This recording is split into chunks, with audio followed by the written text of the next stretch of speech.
All right, we are live. Welcome to this episode of the Nonsensical Knowledge Podcast. We are back and we are here today to live stream the U.S. Congressional hearings on unidentified aerial phenomena. Irv, what's good? This is a monumental day, bro. What's up? What's up, everybody? Today's a big day. Where are you 10 for you hat? Crazy bucks. We got some big news coming up. We got I think 4 people testifying, right? Yes. I believe we have Lou Elizondo, and then we also have Timothy Gaudet, I believe. I'm probably butchering his name, but sound check 1 2 3. Is that you sound checking? Nope, that's them. Oh, that's them. Okay, all right. Get some. Stream's getting ready to start. Sick, yeah. So room 2154. Yeah, it's a big deal, bro. I'm pumped. I'm pumped to see what we got going on. There hasn't been a lot of news, I guess you could say, in the UFO community in a little bit, right? Yeah, this is Pentagon was pressuring all of the guys who were testifying today to get them not to testify. Threats, trying to make their life miserable. Men in Black checking them out. Well, you know how it goes with the whistleblower program. There's laws to protect whistleblowers, but then they don't really want you whistleblowing. So I never really get that, man. It's like, come on. You put these protections in place and then people do it and it's like, no. Yeah. Well, again, because there's a fine line too between national security and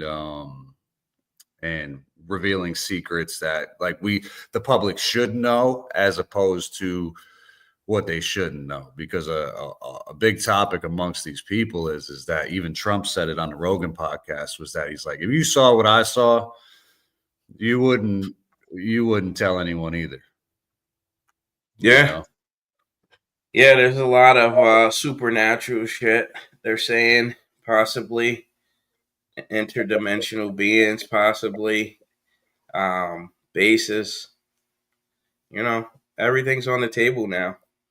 So in your opinion, do you think these are interdimensional beings, or do you think, because I saw an article not too long ago, and essentially it was alluding to that the shit we took from the Nazis back in the 40s is what is flying around now, it's us, but it's not necessarily extraterrestrial, you know what I mean?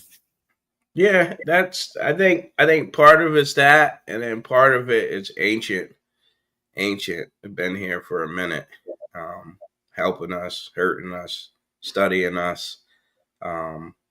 There's some hypothesis that, we're just a farm too, which if society found out that we're just a farm, how do we take it?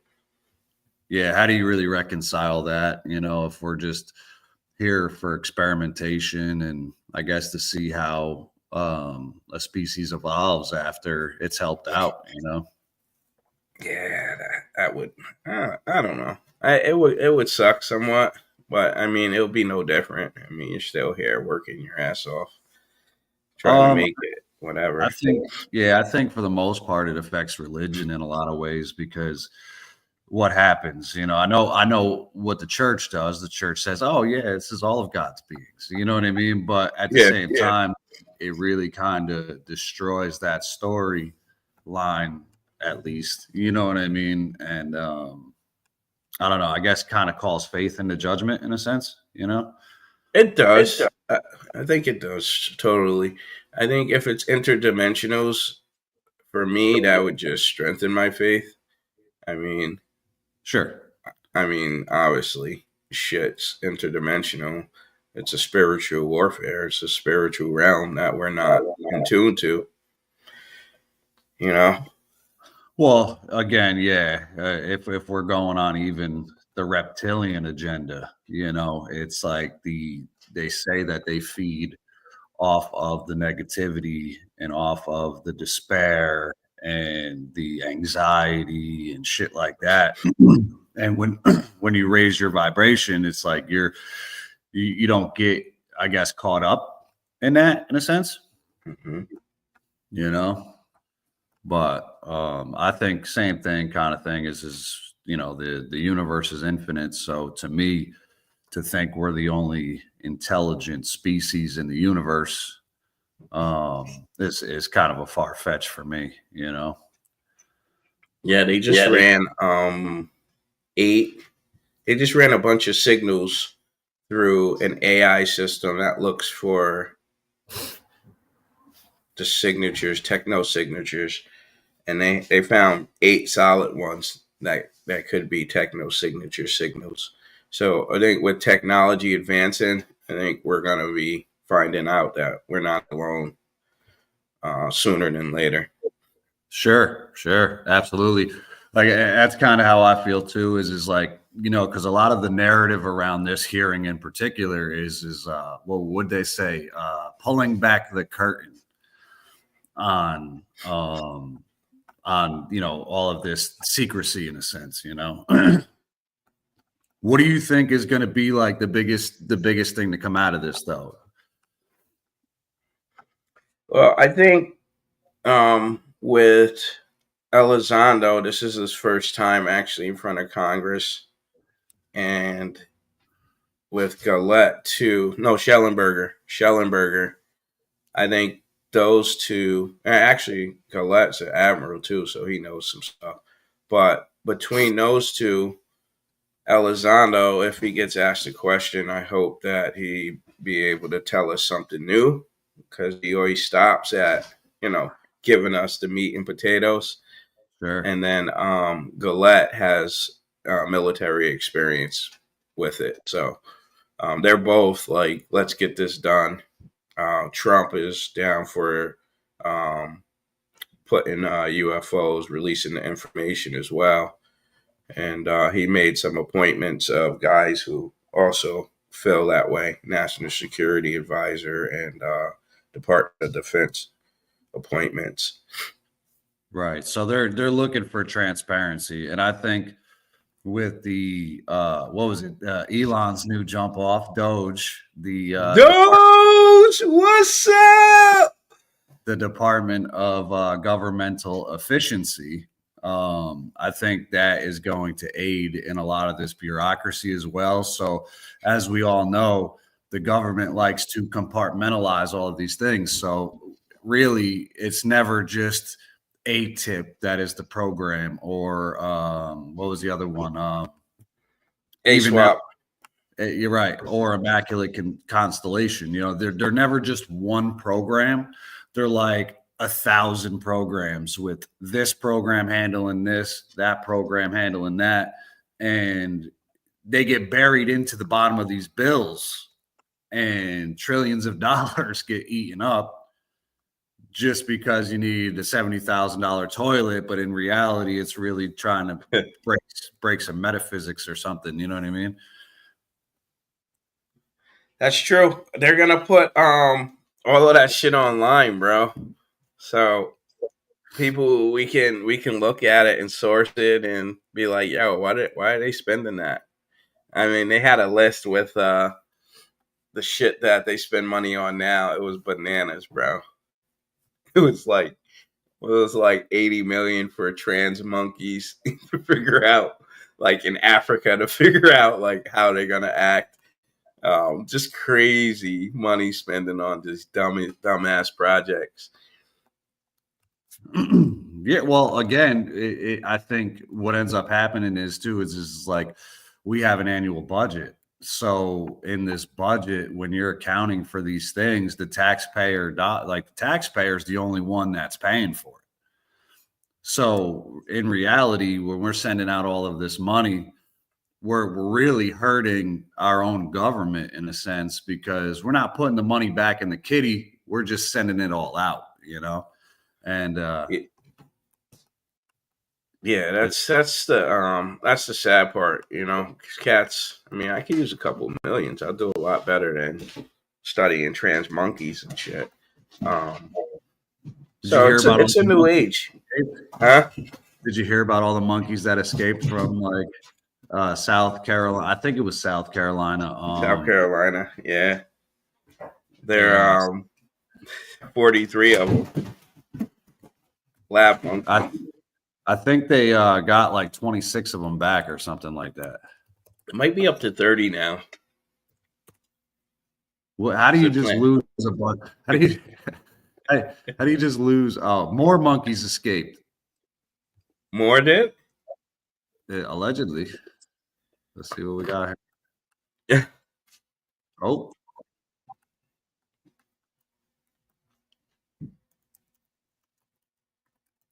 There you go.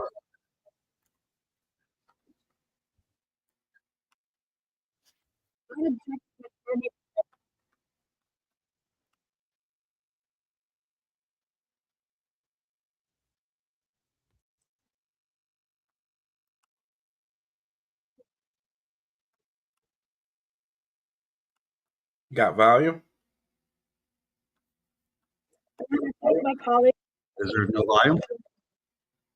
Oh, there you go. I think they're trying to get it right. Got it. Can you hear it? I don't hear it. Nope. Still nothing? Nope.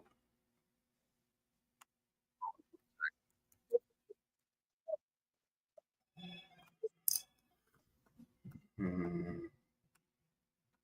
My bad. Hold on. It's all good. We'll get it. I don't know why we're not getting audio. Also, share audio.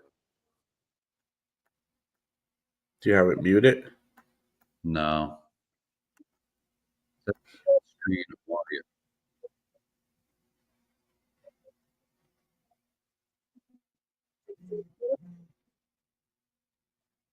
That's so weird. Miss Macy.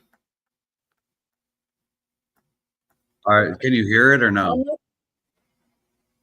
She comes in and then she goes out. Do you There want to she try goes. sharing it from your side?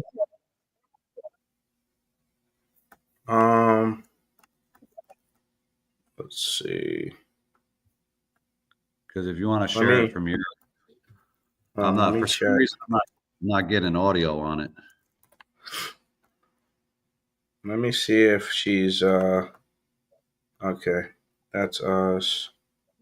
All right, let me see if she's try a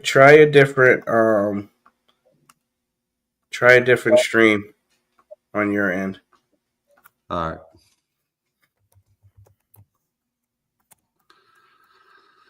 Yeah, sorry for the problems here, people. Of course, we're just now getting into the live streaming stuff. So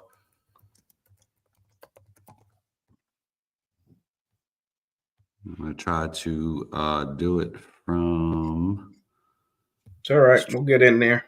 Let's try this. Share screens.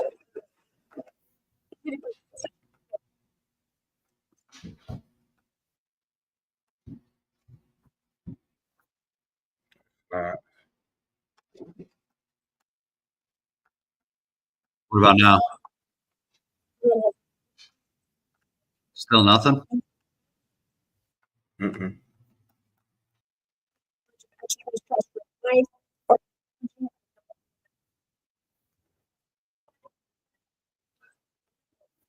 See if we can get audio here. For some reason, we're having an issue with the audio.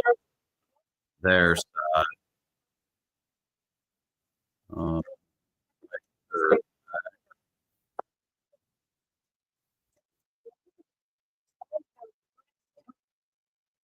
there. Anybody watching, can you just leave us a comment and let us know if you can hear this through the live stream?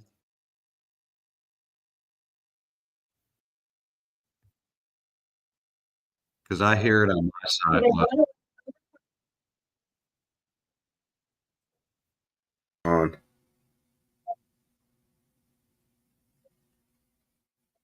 you hear it now or no?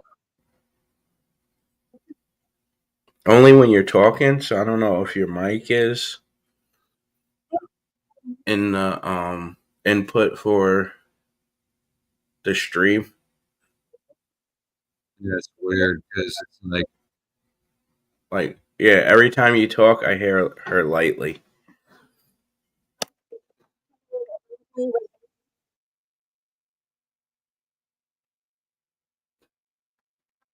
What are you doing there? Because she's coming through somewhat. She wants to send me your login for the stream, and then I could just log in too, and then I can stream her up there. See if that sound goes.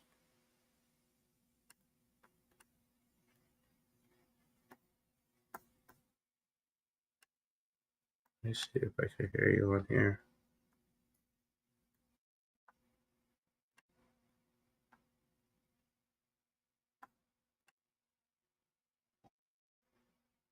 No.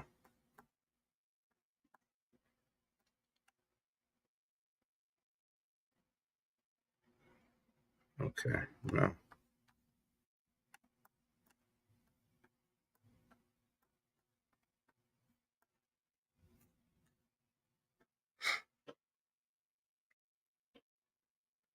Submitted by government officials of which they are personally aware. My boy on the right is nervous as shit. I know, right? He is like, oh man. He's like, damn. Well, it's weird. I don't understand why it's not. There she goes. She goes, but it's like really low. Let's see. Excuse me.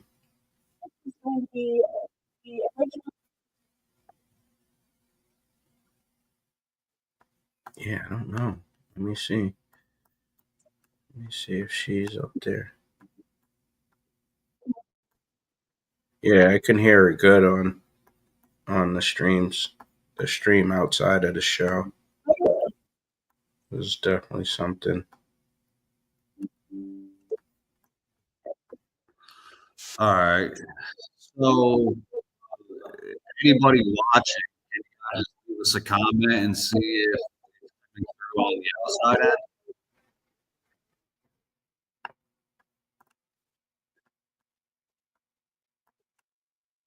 Oh, hold on. Might be. Let me see if I can pull it up.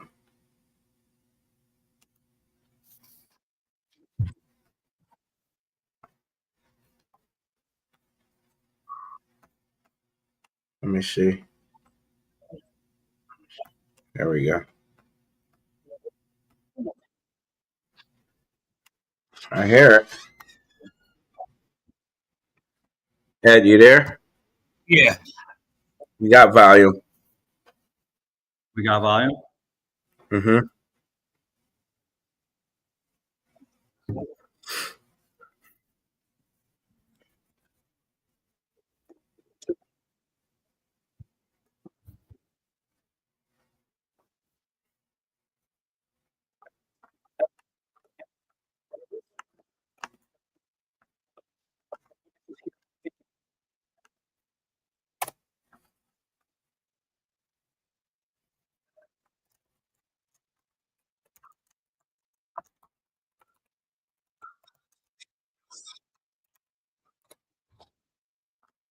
So I don't think we're getting audio on the stream. No? No. You're right. Hold on. I'm gonna Can you add it to stream. the page? I just sent it to you. I think you got it. Here we go. I got it.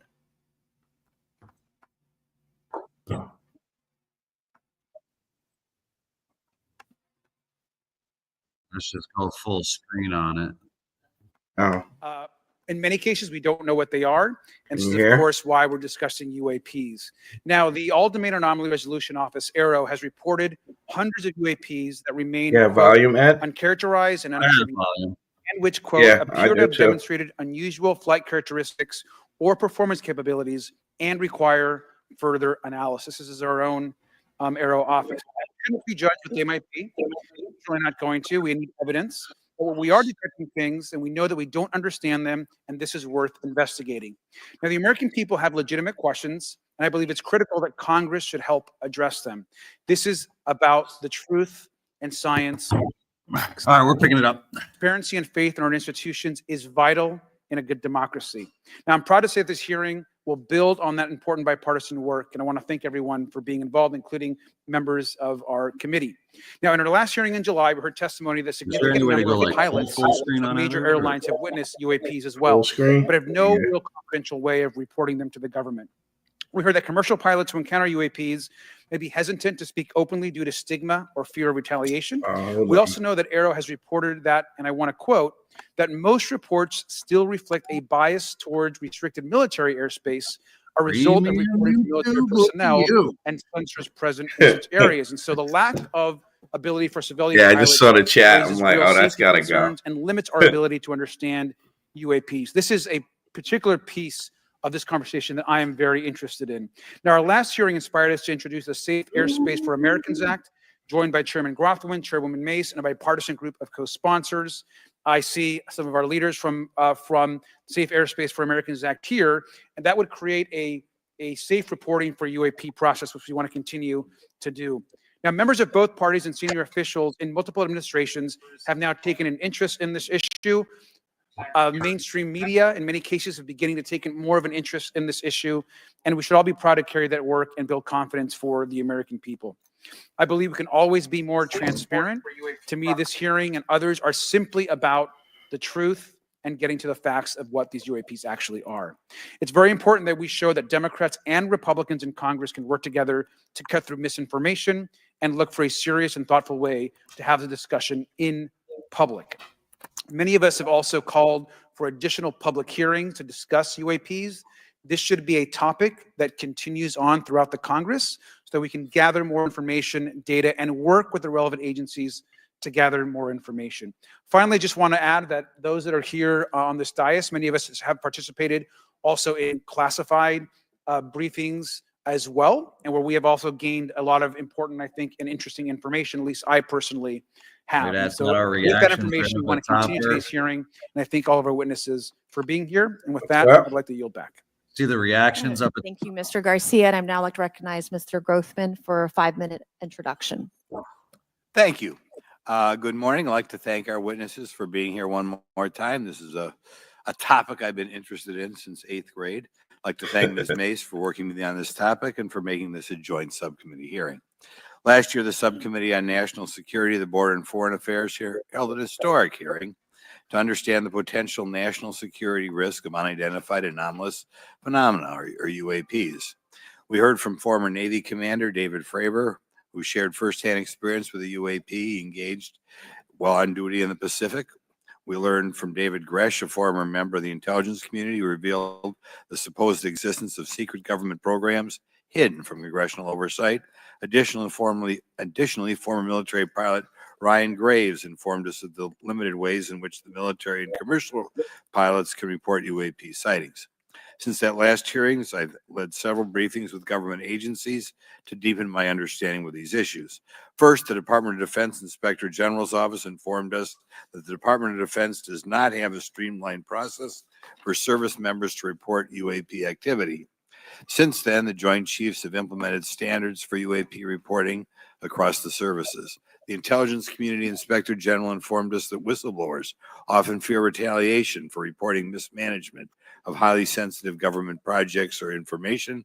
Finally, AARO has expressed to the committee that, like any other federal government agency, it's faced challenges in its establishment.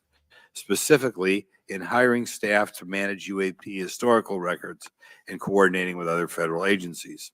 While these agencies have been helpful to us in understanding the challenges that come from collecting UAP data, none of them have been able to substantiate the claims made at this hearing last year by David Grush. Despite our committee members endlessly questioning these agencies inside and outside of a SCIF. I hope our witnesses today will be able to provide evidence and content that is worthwhile to our pursuits of eliminating government waste and increasing transparency. To help alleviate some of the roadblocks, I'm supportive of measures that were included in last year's National Defense Authorization Act to increase transparency and improve record-keeping measures when it comes to UAPs. But I believe there's still more work to go. I co-led the Safe Airspace for Americans Act with Ranking Member Garcia, which requires the Federal Aviation Administration to develop procedures to collect UAP data from civilian aviators. I look forward to working with members of Congress to see that this legislation and other UAP legislation crosses the finish line. I'm deeply alarmed by the reporting of the massive drone swarm that flew over Langley Air Force Base in Virginia last December. Langley is the home of the 1st Fighter Wing, which maintains half of the F-22s in the U.S. Air Force inventory. Reports of this incident indicate these drones were roughly 20 feet long, flying more than 100 miles an hour at an altitude of over 3,000 feet. Yet the origin of these drones and their operators remains a mystery. This incident and other sightings near sensitive military installations highlights the complexity of the UAP challenge facing our intelligence, defense, and homeland security committees. Whether these phenomena are the result of foreign adversaries developing advanced technologies or something else entirely, we must take them seriously, investigate them thoroughly, and assess their implications on national defense. The repeated UAP sightings around sensitive military sites underscores the need for innovative defensive strategies beyond traditional measures. They also highlight the urgent need for updated policies to address emerging threats as well as more effective interagency cooperation and intelligence sharing. However, none of this is going to be possible without transparency. For far too long, critical information about UAPs has been either classified or ignored, leaving the American public and key congressmen without clarity needed to make informed decisions. Declassifying reports and fostering a more open dialogue about UAPs will not only increase the public trust, but also encourage collaboration between government, the scientific community, and our allies. Quite frankly, there's been things that have been kept secret that is, I think, old enough that there is no reason it shouldn't be released, regardless of any so-called, private information. A transparent approach will allow us to share insights, identify patterns, and develop new strategic defenses. As we continue to investigate these phenomena, we must do so with a mindset of protecting our country, advancing scientific discovery, and upholding the trust of the American people, who right now I don't think have trust. And it's just obvious. I don't have trust. We cannot shy away from the unknown, especially when the stakes are so high. I look forward to discussing these matters with the witnesses today. I'm hopeful we can learn from the testimony and come out of this hearing with actionable ideas to advance UAP transparency. Actually, the idea is just to say, in my mind, go back 15 years and everything has to be released. I'm hopeful that we can learn from their testimony and come out of this hearing.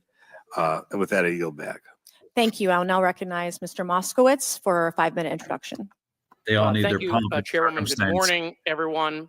They They all all get their chairs and ranking members for holding the hearing today on this topic, and Yes, again God. having a second hearing. I want to thank the witnesses for coming forward today to share your expertise on UAPs and the need to build trust through transparency. But first, I want to mention, you might be wondering why Chairman Comer has allowed me to be a ranking member today, but it's really only because our dear friend Jerry Flag on Connolly is not here. As Chairwoman Mace mentioned, he was diagnosed with esophageal cancer, and all of us on this committee know Jerry, and he's a fighter, and we're praying for him and hoping for his speedy recovery. So today's hearing marks this committee's second meeting dedicated to UAP transparency. I was pleased, as I know all of us are, on the bipartisanship that existed in last year's hearing. And even though we can't talk about what happens in the classified settings, the bipartisanship that existed in those settings with the questions members have asked. About that shit. Last year's hearing was a great example of open dialogue about UAPs, and we must remain committed to sharing information with the American people. And I think you see that commitment based on the people here and the commitment across the political spectrum. I personally have worked with multiple members of this committee, but I want to particularly thank Congressman Burchett, Mace, Luna, and Garcia for working on bipartisan pieces of legislation. In recent years, Congress has taken numerous bipartisan steps towards greater transparency. In 2022, in the NDAA, we created the All-Domain Anomaly Resolution Office to investigate unidentified flying objects. Flying Arrow, along with ODNI, released an unclassified report on UAP sightings. Of the 366 sightings included in the report, 171 remain uncharacterized, with some of these appearing to have demonstrated unusual flight characteristics or performance capabilities. That's a nice way of saying we don't want to tell you what they are. In March, Arrow revealed a report on the historical record of U.S. government involvement with UAPs, which covered investigatory efforts going back from 1945 to the present day. Earlier this year, I joined Congressman Burchett to introduce the UAP Transparency Act, which would require the declassification of all documents related to UAPs with many other members of this committee. In fiscal year 2024, the NDAA required the National Archives and Records Administration to establish the Unidentified Anomalous Phenomena Records Collection. This collection will include digital copies of all unidentified UAP records that can be publicly disclosed. This commitment in transparency is vitally important, and unnecessary overclassification has led to a void of information, which has allowed theories over the decades to foster. When the American people and members of Congress ask, are reports of UAPs credible, we're met with stonewalling. We're met with responses of, I can't tell you. And in fact, we're met with people not wanting us to have hearings. We're met with people not wanting us to ask you questions. In fact, many of us were told not to ask some of you certain questions on certain topics. In a time of heightened distrust of our government institutions, I believe more transparency is not only needed, but is possible. And obviously we can respect national security limits, but we also have to provide our constituents with the information and oversight that they have tasked us for. As part of this, government agencies must maintain open lines of communication with members of Congress. And there are regular questions that Americans have. What are UAPs? Are they real? Are they ours? How has this technology been developed? How do they get funded?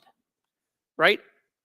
And now we've seen this has gone from a long time ago where you could discredit people because it's some guy living in a Winnebago. You're able to see people now. These are pilots. These are military. These are folks with serious backgrounds. This has changed the face of this because now we have video. People will have questions. We know there are advanced technology programs. Almost 15 years ago, one of those came out of Area 51 to go after Osama bin Laden. And the only reason we know about that is because one of those helicopters was downed. Americans have questions about whistleblowers who have come forward to talk about retribution. And so I want to thank everyone for being involved today on trying to get more transparency. This has been bipartisan, bicameral. And as we get into a new administration, the president-elect has talked about opportunities to declassify information on UAPs, and I hope he lives up to that promise. And with that, I yield back.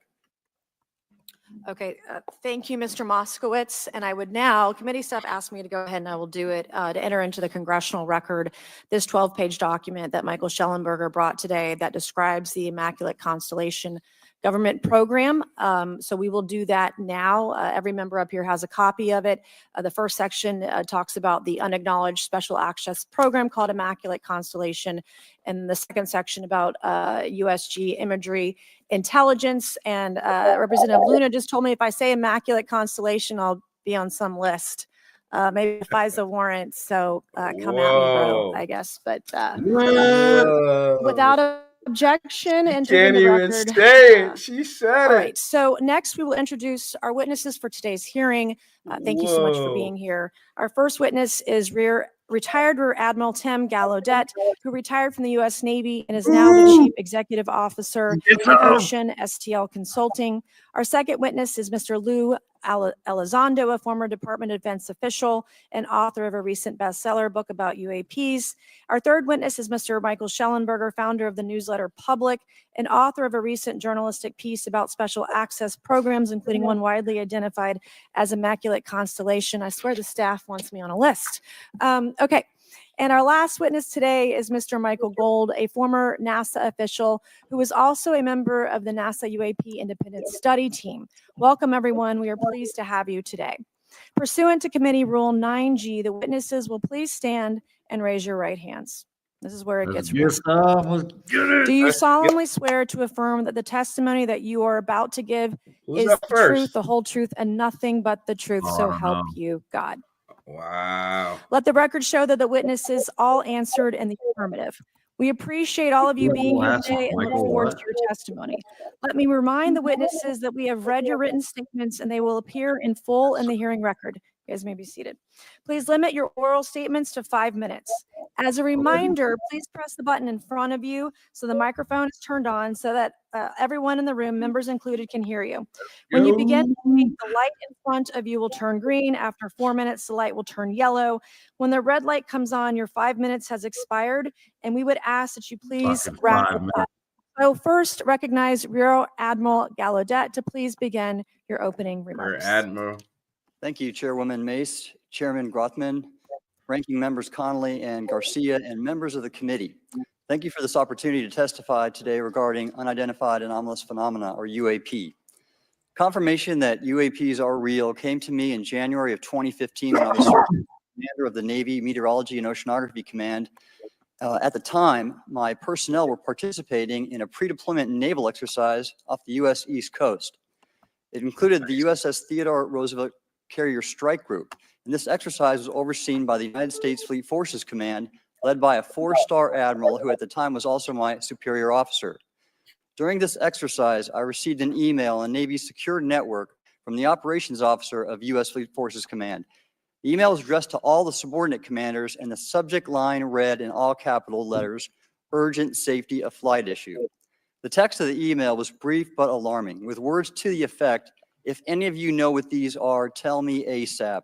We are having multiple near mid-air collisions, and if we do not resolve this soon, we are going to have to shut down the exercise." Wow. Attached to the email is what is now known as the Go Fast video, captured on the forward-looking infrared sensor of one of the Navy F-A-18 aircraft participating in the exercise. The now declassified video showed an unidentified object exhibiting flight and structural characteristics unlike anything in our arsenal. The implication of the email was clear. The author was asking whether any of the recipients were aware of classified technology demonstrations that could explain these objects. Because the DoD policy is to rigorously deconflict such demonstrations of classified technology demonstrations that could explain these objects. Because the DoD policy is to rigorously deconflict such demonstrations with live exercises, I was confident this was not the case. The very next day, that email disappeared from my account and those of the other recipients without explanation.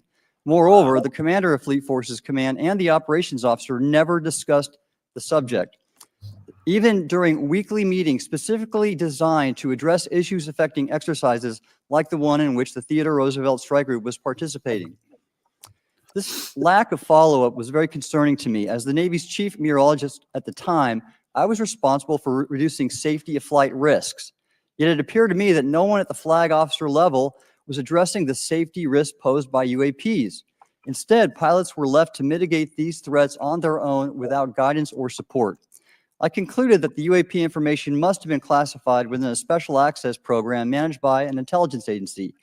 That is a compartmented program that even senior officials, including myself, were not read into. Last year's UAP hearing before this oversight committee confirmed that UAP-related information is being withheld from senior officials and members of Congress. And just this week, I learned from former DoD official Chris Mellon that satellite imagery of UAP from a few years ago still has not been shared with Congress. Equally concerning, last year's UAP hearing also revealed that elements of the government are engaged in a disinformation campaign to include personal attacks designed to discredit UAP whistleblowers. Having never signed a non-disclosure agreement regarding UAPs, and now as a private citizen, I've become an advocate for greater UAP transparency from the government. The continued overclassification surrounding UAPs has not only hindered our ability to effectively address these phenomena, but has also eroded trust in our institutions. While I applaud previous bipartisan legislation passed by Congress concerning UAPs, a more comprehensive approach is needed to address the broader implication of UAP on public safety and national security, as well as the socioeconomic opportunities that open UAP research could unlock. Therefore, I recommend Congress take the following action, which I believe will receive bipartisan support. First, establish robust oversight of the executive branch's management of UAP information by directing key officials, beginning with the director of the DoD's All-Domain Anomaly Resolution Office, to provide comprehensive briefings on what the government knows about UAP and does not know. Two, enact the provisions of the UAP Disclosure Act that establish a UAP Records Review Board to ensure independent oversight, transparency, and accountability in the government's handling of UAP information.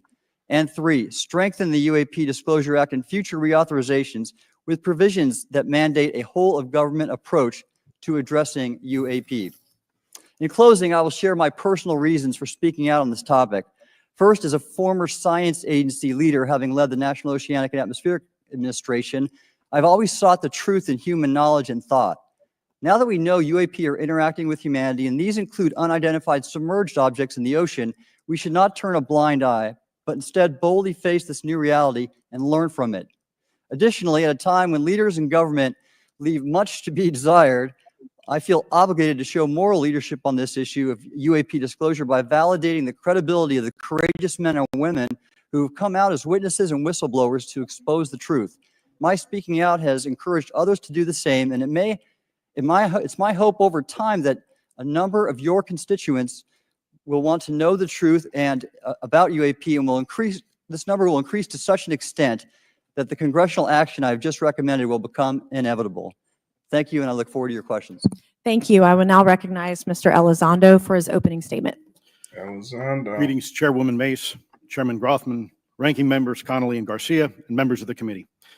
It is my honor and privilege to testify before you on the issue of unidentified anomalous phenomenon, formerly known as UFOs. On behalf of our brave men and women in uniform and across the intelligence community, as well as my fellow Americans who have awaited this day, thank you for your leadership on this important matter. Let me be clear, UAP are real. Advanced technologies not made by our government or any other government are monitoring sensitive military installations around the globe. Furthermore, the U.S. is in possession of UAP technologies, as are some of our adversaries. I believe we are in the midst of a multi-decade secretive arms race, one funded by misallocated taxpayer dollars and hidden from our elected representatives and oversight bodies. For many years, I was entrusted with protecting some of our nation's most sensitive programs.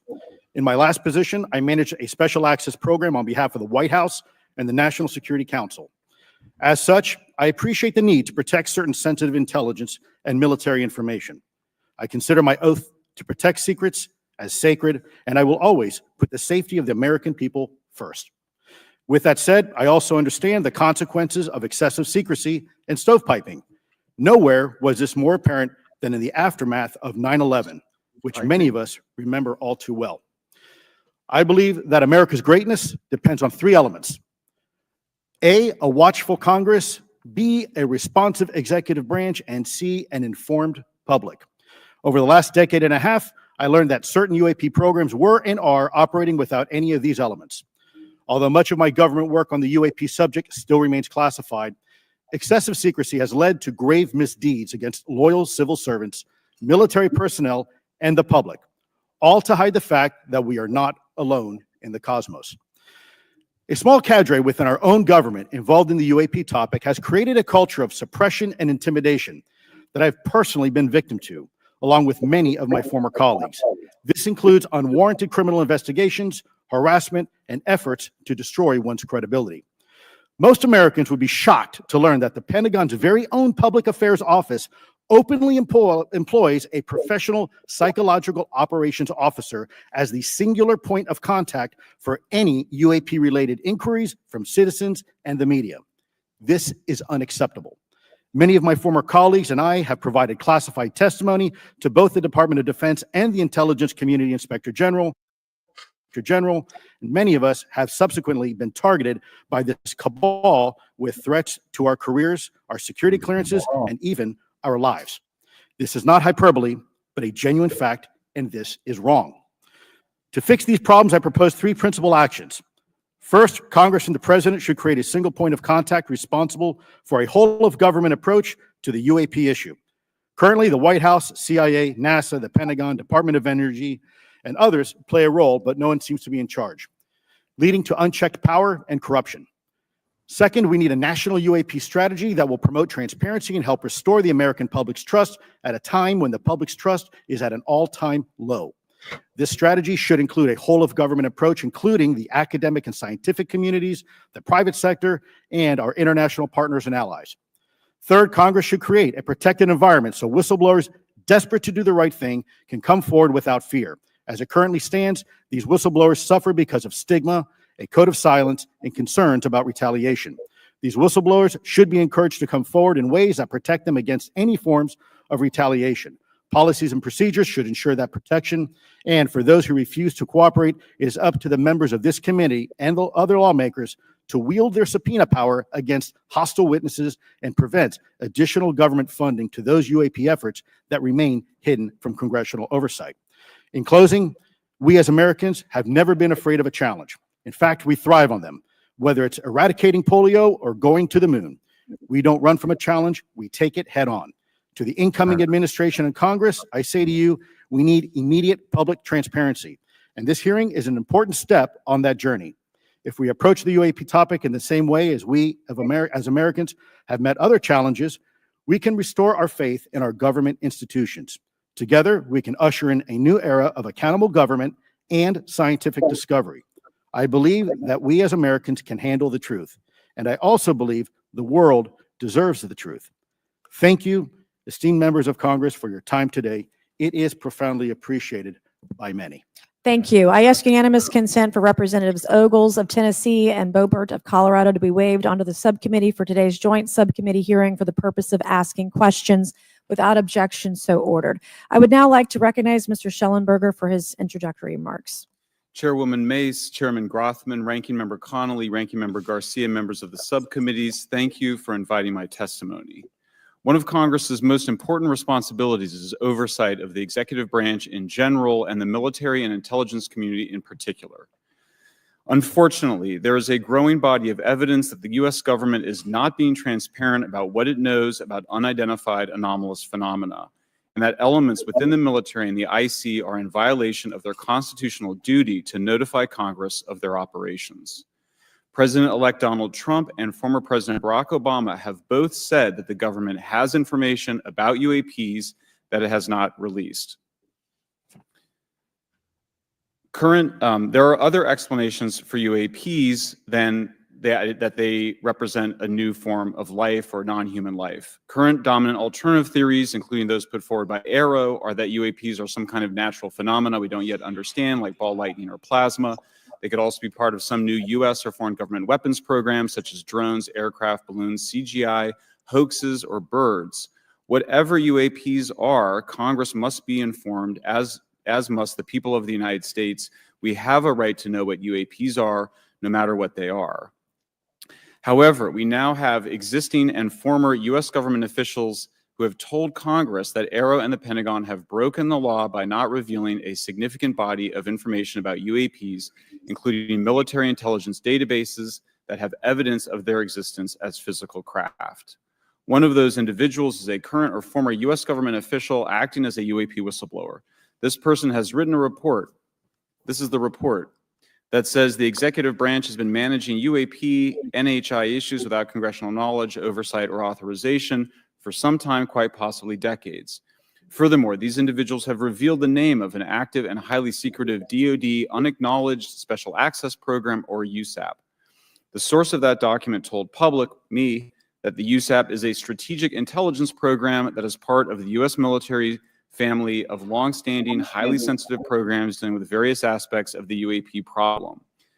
The new UAP whistleblower claims that the U.S. military and IC database includes videos and images taken using infrared, forward-looking infrared, full-motion video, and still photography. The report that was just shared with Congress says Immaculate Constellation serves as a central or parent USAP that consolidates observations of UAPs by both tasked and untasked collection platforms. Immaculate Constellation includes high-quality imagery intelligence and measurement and signature intelligence of UAPs, the whistleblower's report adds. The sources of this intelligence are a blend of directed and incidental collection capabilities, positioned in low Earth orbit, the upper atmosphere, as well as military and civilian aviation altitudes and maritime environments. The report to Congress details in detail various UAPs, including spheres, orbs, disks, saucers, ovals, triangles, boomerang, arrowhead, and irregular organic. The report describes various incidents found in the human intelligence databases.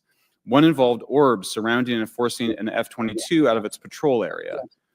In another incident, the crew of a Navy aircraft carrier watched a small orange-red sphere rapidly descend from a high altitude of 100 to 200 yards directly above the flight deck of the CVN, or aircraft carrier. And since my reporting on this Immaculate Constellation last month, another source came forward who told me that they saw a roughly 13-minute-long, high-definition, full-color video of a white orb UAP coming out of the ocean approximately 20 miles off the coast of Kuwait. It was filmed from a helicopter. Then halfway through the video, the person said the orb is joined by another orb that briefly comes into the frame from the left before rapidly moving again out of the frame. The person discovered the video on SIPR, the Secure Internet Protocol Router Network, which the DoD uses to transmit classified information.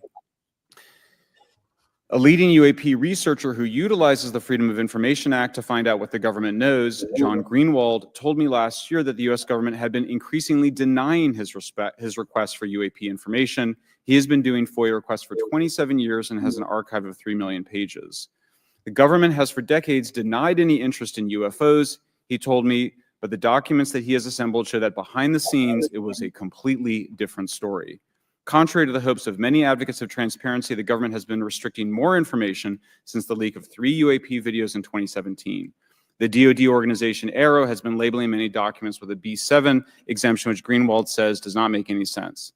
They're stating that anything AARO does is involved in law enforcement investigation, which allows AARO to not release it. Greenwald says that the DoD has denied the existence of a UAP and ATIP-related records on multiple occasions, only to acknowledge them after an appeal was filed. He added that the Naval Air Systems Command in March 2022 stated they found no additional UAP videos. It seemed strange that they had 3 and only those 3, but other requests had been filed by the Black Vault, that's John Greenwald's group, to seek out more places UAPs might be hiding. Then in September 2022, the Navy admitted that the UAP-related videos and photographs existed, but denied the request in full for their release, saying that the requested videos contain sensitive information that are classified and exempt from disclosure. The DoD will deny things on a Monday and then admit to it on a Friday, said Greenwald. He said the government can and does release videos that protect secret methods of capturing it.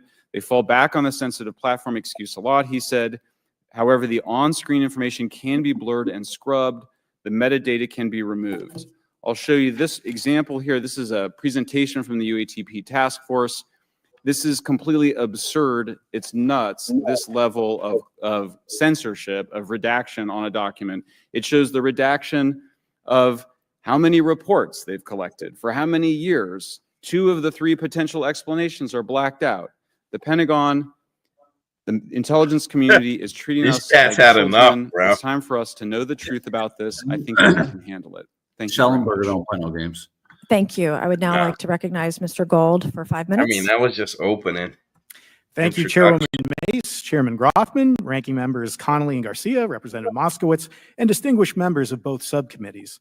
I'm grateful to all of you, as well as your intrepid staff, for the opportunity to testify, and would like to begin by discussing courage. Courage is what it takes to tackle this topic, and courage in the face of adversity is what I see in front of me, beside me, and behind me. Per my introduction, I am currently the Chief Growth Officer at Redwire Space and have had several leadership positions at NASA. That being said, I want to be clear that I am speaking exclusively on my own behalf and not for Redwire, NASA, or any other organization. However, I am here today to speak out for science. Science were confronted with resistance and ridicule. For example, members of the NASA UAP independent study team, particularly those in academia, were mocked and even threatened for simply having the temerity to engage in the study of UAP. Our best tool for unlocking the mystery of UAP is science, but we cannot conduct a proper inquiry if the stigma is so overwhelming that just daring to be part of a NASA research team elicits such a vitriolic response. Therefore, one of the most important actions that can be taken relative to exposing the truth of UAP is to combat the stigma. And this is where I believe that NASA can be eminently helpful. The NASA brand is synonymous with hope, optimism, and credibility. If you were to take a walk down the National Mall, you would immediately see the NASA logo in t-shirts, hats, and bumper stickers. Few federal agencies enjoy this kind of popularity. I've never seen anyone wearing an Office of Personnel Management t-shirt, which is why NASA could play such an influential role. Specifically, NASA could, with relatively little cost and effort, host symposia on UAP, or even just participate in existing panels examining the topic. NASA personnel stepping forward and participating in such discussions would make a powerful statement to the scientific community that UAP should be taken seriously and researched accordingly. In regard to research, NASA has vast archives, much of which may contain important UAP data. Again, for relatively little cost and effort, NASA could create an AI or ML algorithm that could search the agency's archives for anomalous phenomena. I suspect that such an effort would not only result in information that will help us to understand UAP, but could result in data that will assist in other areas of scientific inquiry, such as anomalous weather or meteorite activity. Beyond its existing archives, NASA could act as a clearinghouse for civilian and commercial UAP data. During my work on the UAP independent study team, it quickly became evident that there is no clear or well-publicized process for civilian pilots to report UAP sightings. The stigma associated with UAP hampers the number of pilots that would report such phenomena, but even for those who overcome the stigma, I believe the current FAA guidance is largely unknown and poorly understood. In order to effectively collect UAP data, the independent study team recommended the use of NASA's Aviation Safety Reporting System, or ASRS. This system, which is administered by NASA and funded by the FAA, provides a confidential means for the reporting of safety violations in a voluntary and non-punitive manner. Over 47 years, the ASRS has collected nearly 2 million reports. ASRS is the perfect tool to collect UAP data, which could then be collated by NASA and shared with the public at large. Leveraging ASRS would create a treasure trove of UAP data, potentially hundreds of thousands of reports, supporting this hearing's goal of exposing the truth. And I'm grateful to our two co-chairs and other members who have already incorporated this idea into proposed legislation.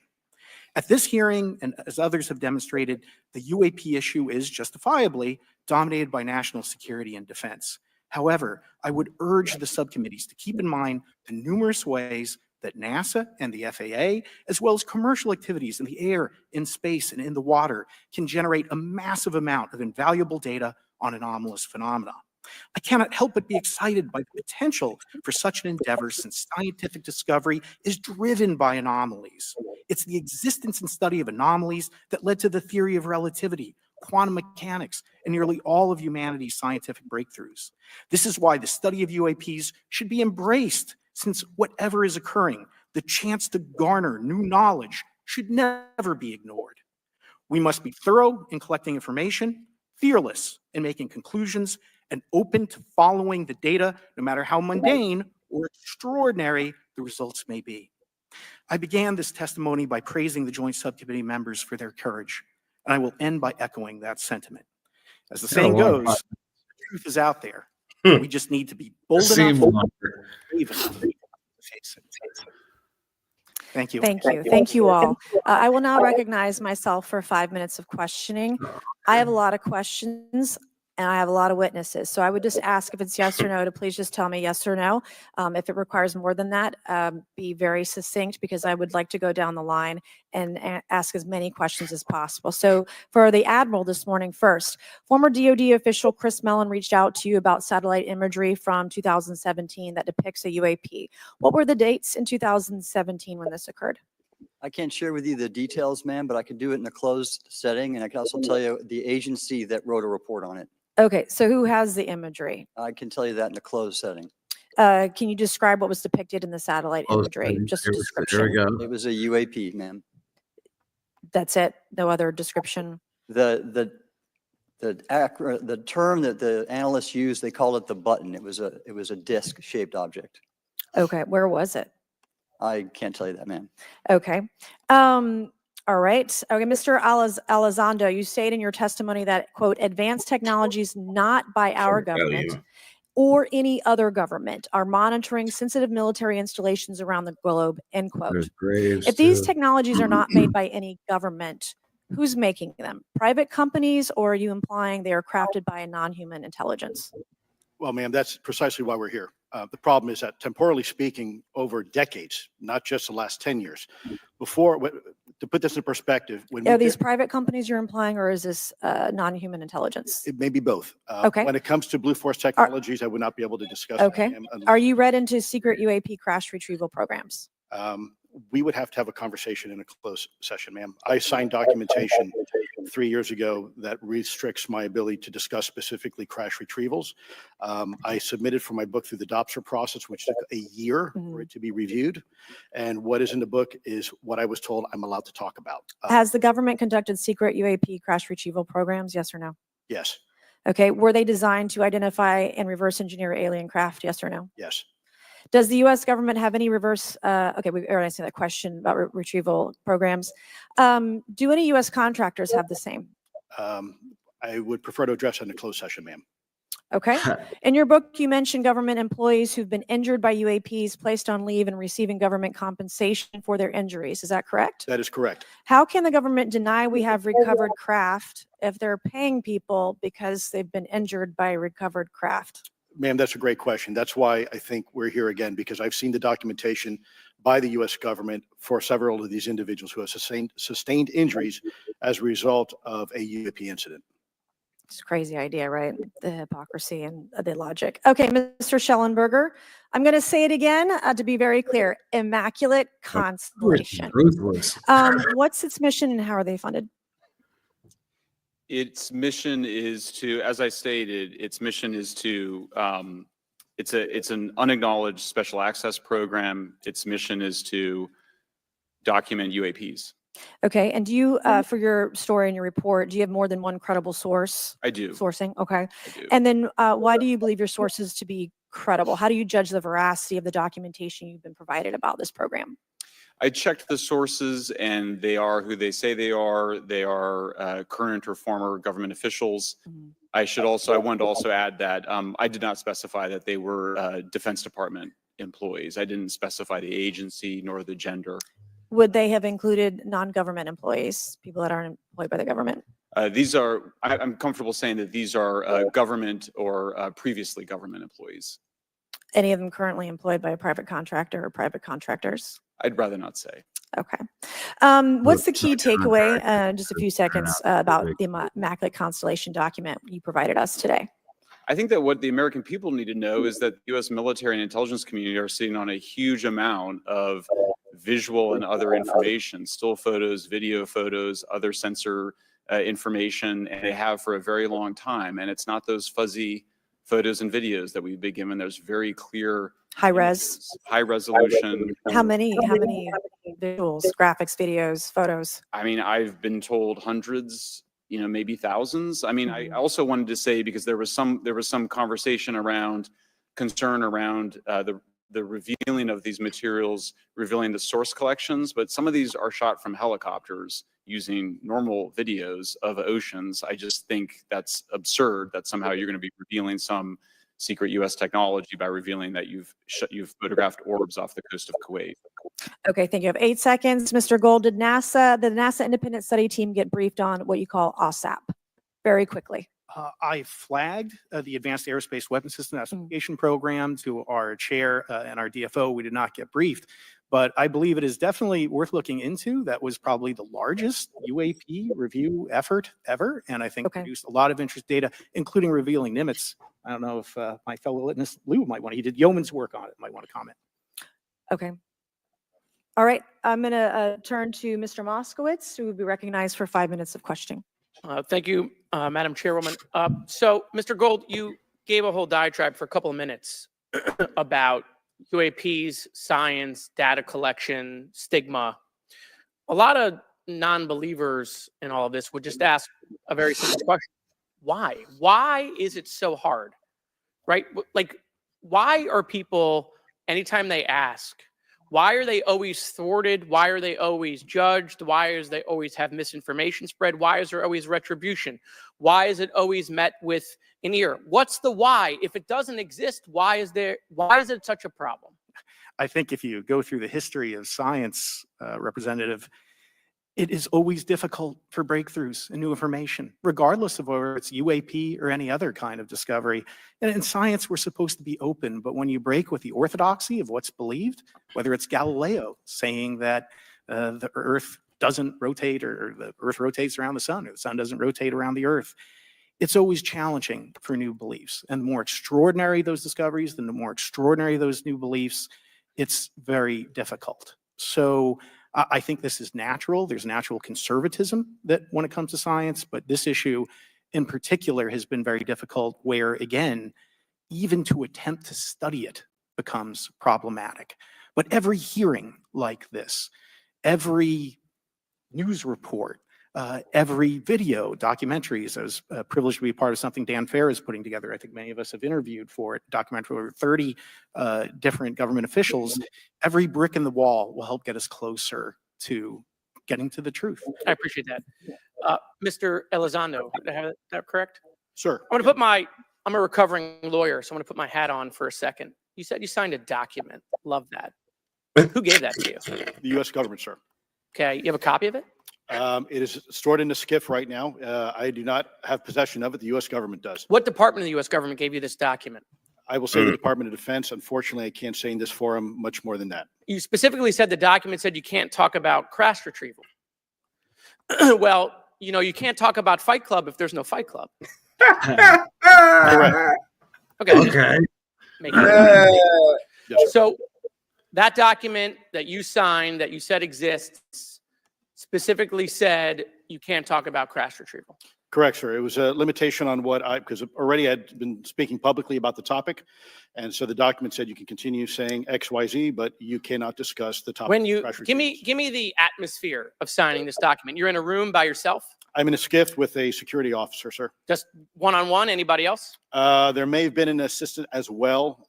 It was in a SCIF within a Department of Defense facility. Give me your background real quick. My background is I went to school to study microbiology and immunology, entered into the U.S. Army, and after a very short stint in military intelligence, I became a counterintelligence special agent. As a civilian, later on I became a special agent in charge, running investigations in counterterrorism and counterespionage primarily, with some experience in counterinsurgency and counter-narcotics.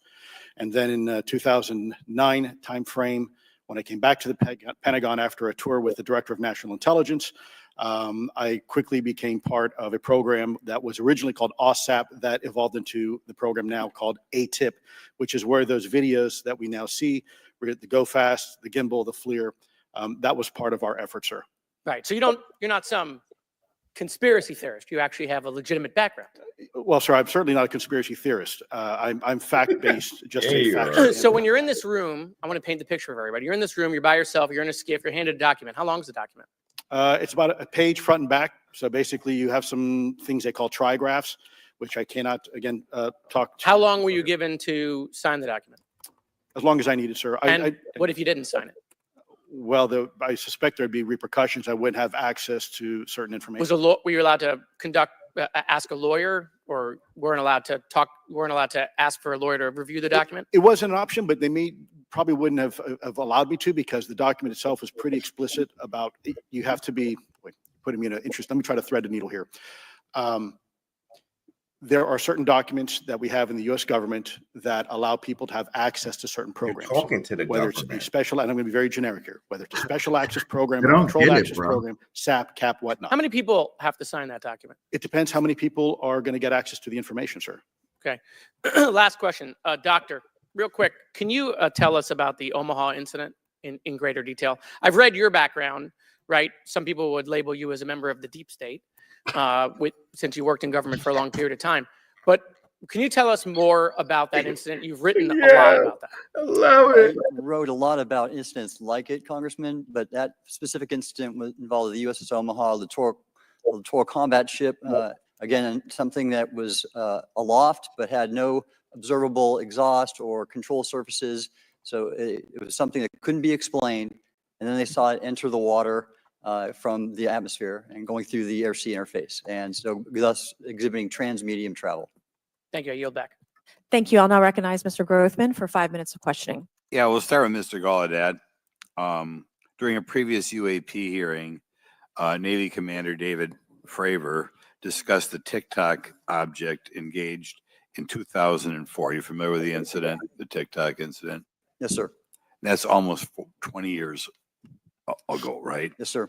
It's been said there are more videos, documents, and reports related to this incident. Do you believe the information regarding the TikTok incident should be available to all members of Congress? And in your expertise, what reason would the Department of Defense possibly have for not releasing information that's over 20 years old? Thank you, Congressman. I don't think there's any good reason to withhold information and important data, especially of national security concern from Congress. Well, what would they say? I will speculate, sir, that they don't want to share that kind of information because it reveals Use those weaknesses words. in our ability to monitor and protect our airspace. Okay. In your written testimony, you claim last year's UAP hearing before this oversight committee confirmed that UAP-related information is, well, it's not only being withheld, but that elements of the government are engaging in a disinformation campaign to include personal attacks designed to discredit UAP whistleblowers. Could you elaborate on that statement a little? Yes, sir. Earlier this year, I met with the DoD's All-Domain Anomaly Resolution Office, and what I thought would be a 90-minute meeting just to meet with leadership turned out to be an hours-long influence operation on me, where they attempted to convince me of the validity of the very flawed and error-ridden historical records report. In addition, they tried to have me question very valid UAP reports like the Tic Tac incident, and even coming to stating possibly that the Tic Tac was American technology. And then, of course, if you ask David Fravor or Alex Dietrich, the two witnesses, they were convinced it was otherwise.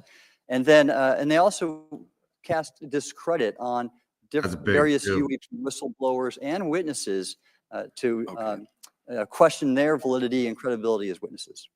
Okay. We'll go to Mr. Elizondo. Hope I got that right, or not at least Close not enough, that sir. right. You're familiar with the recent drone incursion over Langley Air Force Base? Yes, sir. The owners of these drones remain unclear.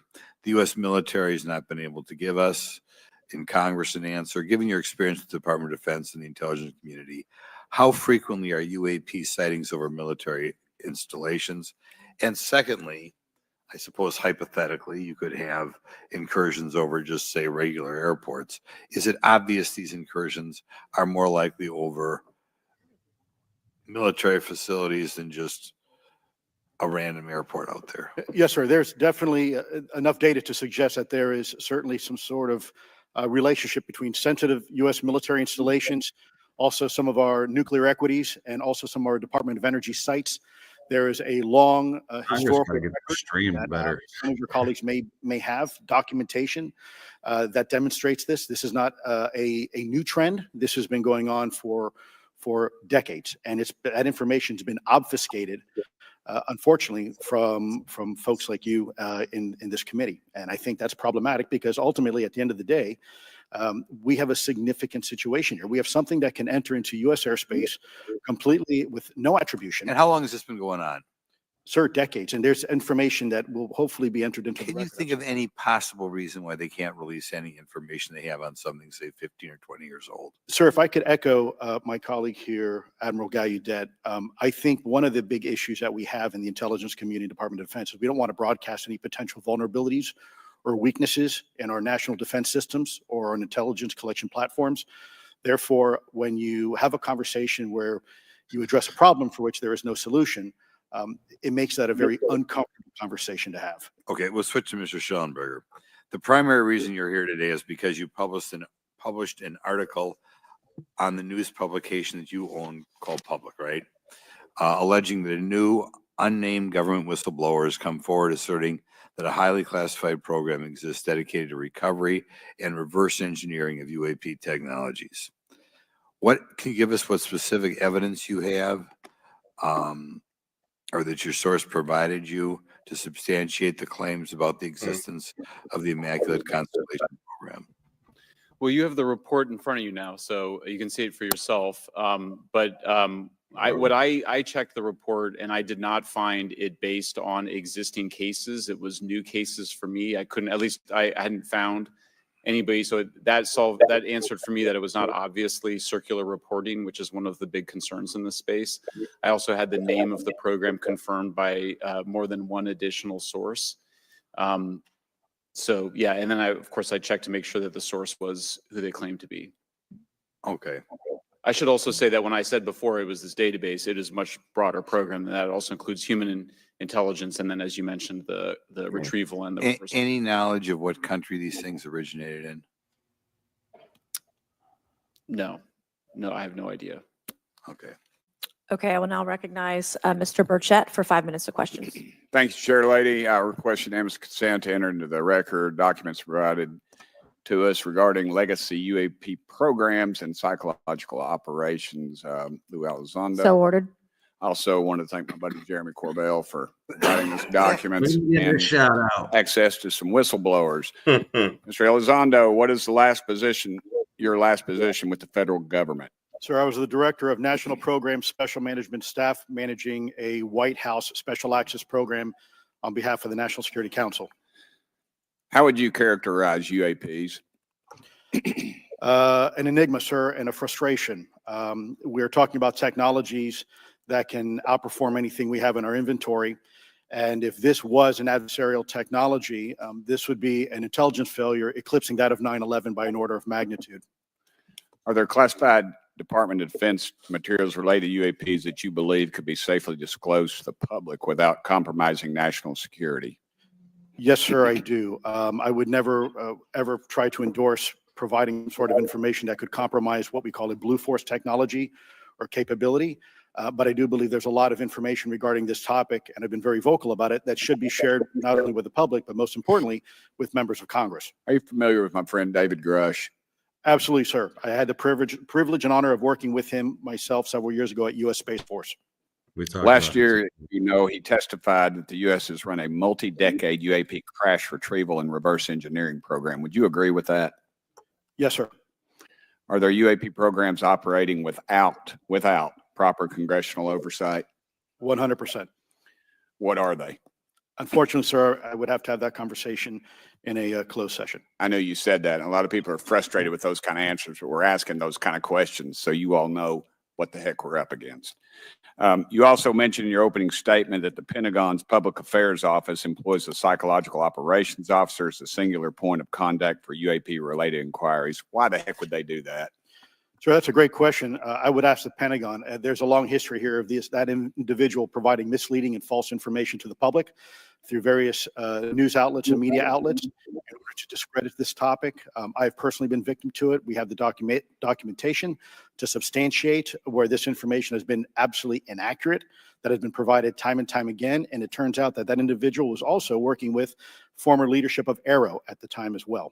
And we punish them by giving them multi-million dollars more than they ask for every year. Admiral Gallaudet, you mentioned in your opening statement on an email you received from the operations officer of the Fleet Forces Command regarding unknown objects almost colliding with U.S. military planes. Did anyone respond with knowledge of what the objects were? I received no response, sir. Did the exercise get canceled? The exercise did not get canceled. Why do you think the Commander of Fleet Forces Operations Officer never discussed the incident again? Sir, I'm speculating because I didn't have an exchange with him, but I believed it to be part of a special access program, the information in the video, which we have known now it was. And he realized he couldn't share that openly with the recipients of the email, and therefore the email was pulled from everybody's account. Again, tell us what happened to the email from the Commander of Fleet Forces. The day after I received it, and all the other recipients received it, which were all the subordinate commanders of U.S. Fleet Forces, so 1- and 2-star admirals, including strike group commanders, the email was wiped or deleted from our accounts. Okay. And then no one talked about it. All right. Have you specifically had any experience with submersible objects? Sir, I've no personal experience, but I've had witnesses on submarines come to me and say they've seen on sonar data. Correct. Okay. Yeah. How would you characterize those, and how do they move? The one instance that was revealed to me was in the 80s on a nuclear-powered submarine, a ballistic missile submarine, that the object exhibited the characteristics of a Russian torpedo in terms of its speed of movement and closing rate with the submarine, and then it slowed and followed the submarine slowly in its wake for a period of minutes, and then rapidly exited the scene. And nothing that we know of and technology-wise could replicate that. And the speed of these objects was faster than anything that we have or anybody else has that would be manned. Is that correct? It was on the order Underwater. of a torpedo. So Yes, sir. Yes, sir. But as it exited, Well, I don't exactly know how fast a torpedo is, but I expect it does better than my old outboard Scott Atwater. So I'll take that as a yes. Yes, Okay. Have you experienced any experience with the All-Domain Anomaly Resolution Office, AARO?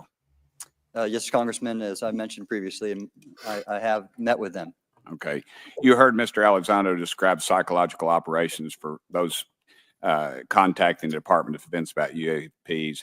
You mentioned a similar influence operation by AARO. Why are federal agencies invested in running information operations about UAPs if they do not exist? Yes, sir. But I'll make a statement on AARO's behalf. They have new leadership. The office has reached out to me to meet again, and I take that as a good faith effort, and we'll see where that goes. Thank you, Chair Lady. I've run over. Thank you. Thank you, Mr. Tennessee. I would now like to recognize Mr. Higgins. You're the king of Tennessee. Mr. Higgins, you're recognized for 5 minutes of questions. Thank you, Madam Chair. Mr. Elizondo, Mr. Schellenberger notes in the report that we've been given for this hearing. I believe, Mr. Schellenberger, let me shift you, the author of this report. I'm sorry, sir. I'm not the author. Mr. Schellenberger, were you the author of this report? No, I was no name not. on it. No, Do you know the author? I do. You do. And how would you estimate that madam or gentleman, the author? The person is a current or former U.S. government employee. And it states here that this is the public version of the author's report. Yes. So where might one find the non-public version of the author's report? I don't know the answer to that. Would that be with the Department of Defense? I don't know. But you do know the author. I do. You know what the author's sources were? The author's sources are described in the report. These databases, the Immaculate Constellation. Right, but you expressed some confidence in the sources I would. earlier in I do. testimony. You expressed confidence. So do you know those sources? I do. Are they within the Department of Defense? I can't say. You can't say, or you won't say? I won't say. Okay, why not? Because I protect my sources, and I think the reason. But you're not naming them. It's a big department, but many of us on my side of the aisle would say it's far too big. So Facts. you're talking Let's about go. the Department of Defense, sources from within the Department of Defense?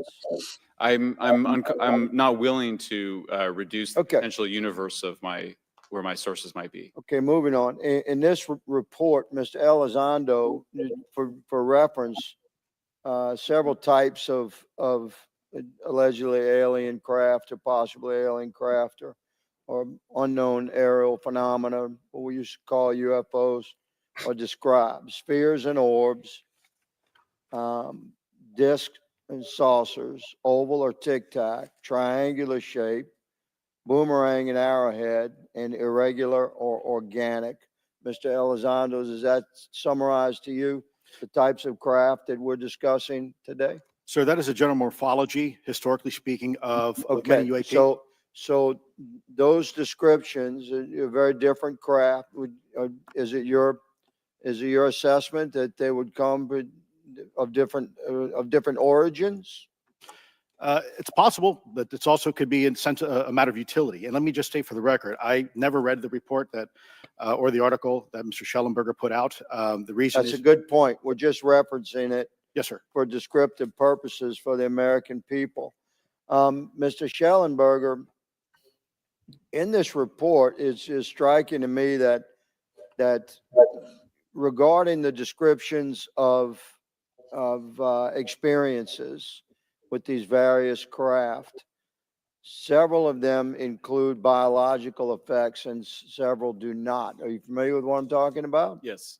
Okay, so spheres and orbs, triangular craft, and irregular or organic craft include some descriptions of biological effects, including feelings of unease, electronic device malfunctions, long-term psychological effects such as anxiety or insomnia have been noted, feeling of being watched, a shared awareness with the triangle craft, and under the irregular and organic craft, biological effects include physical sensations of warmth or cold and unexplained smells and psychological distress.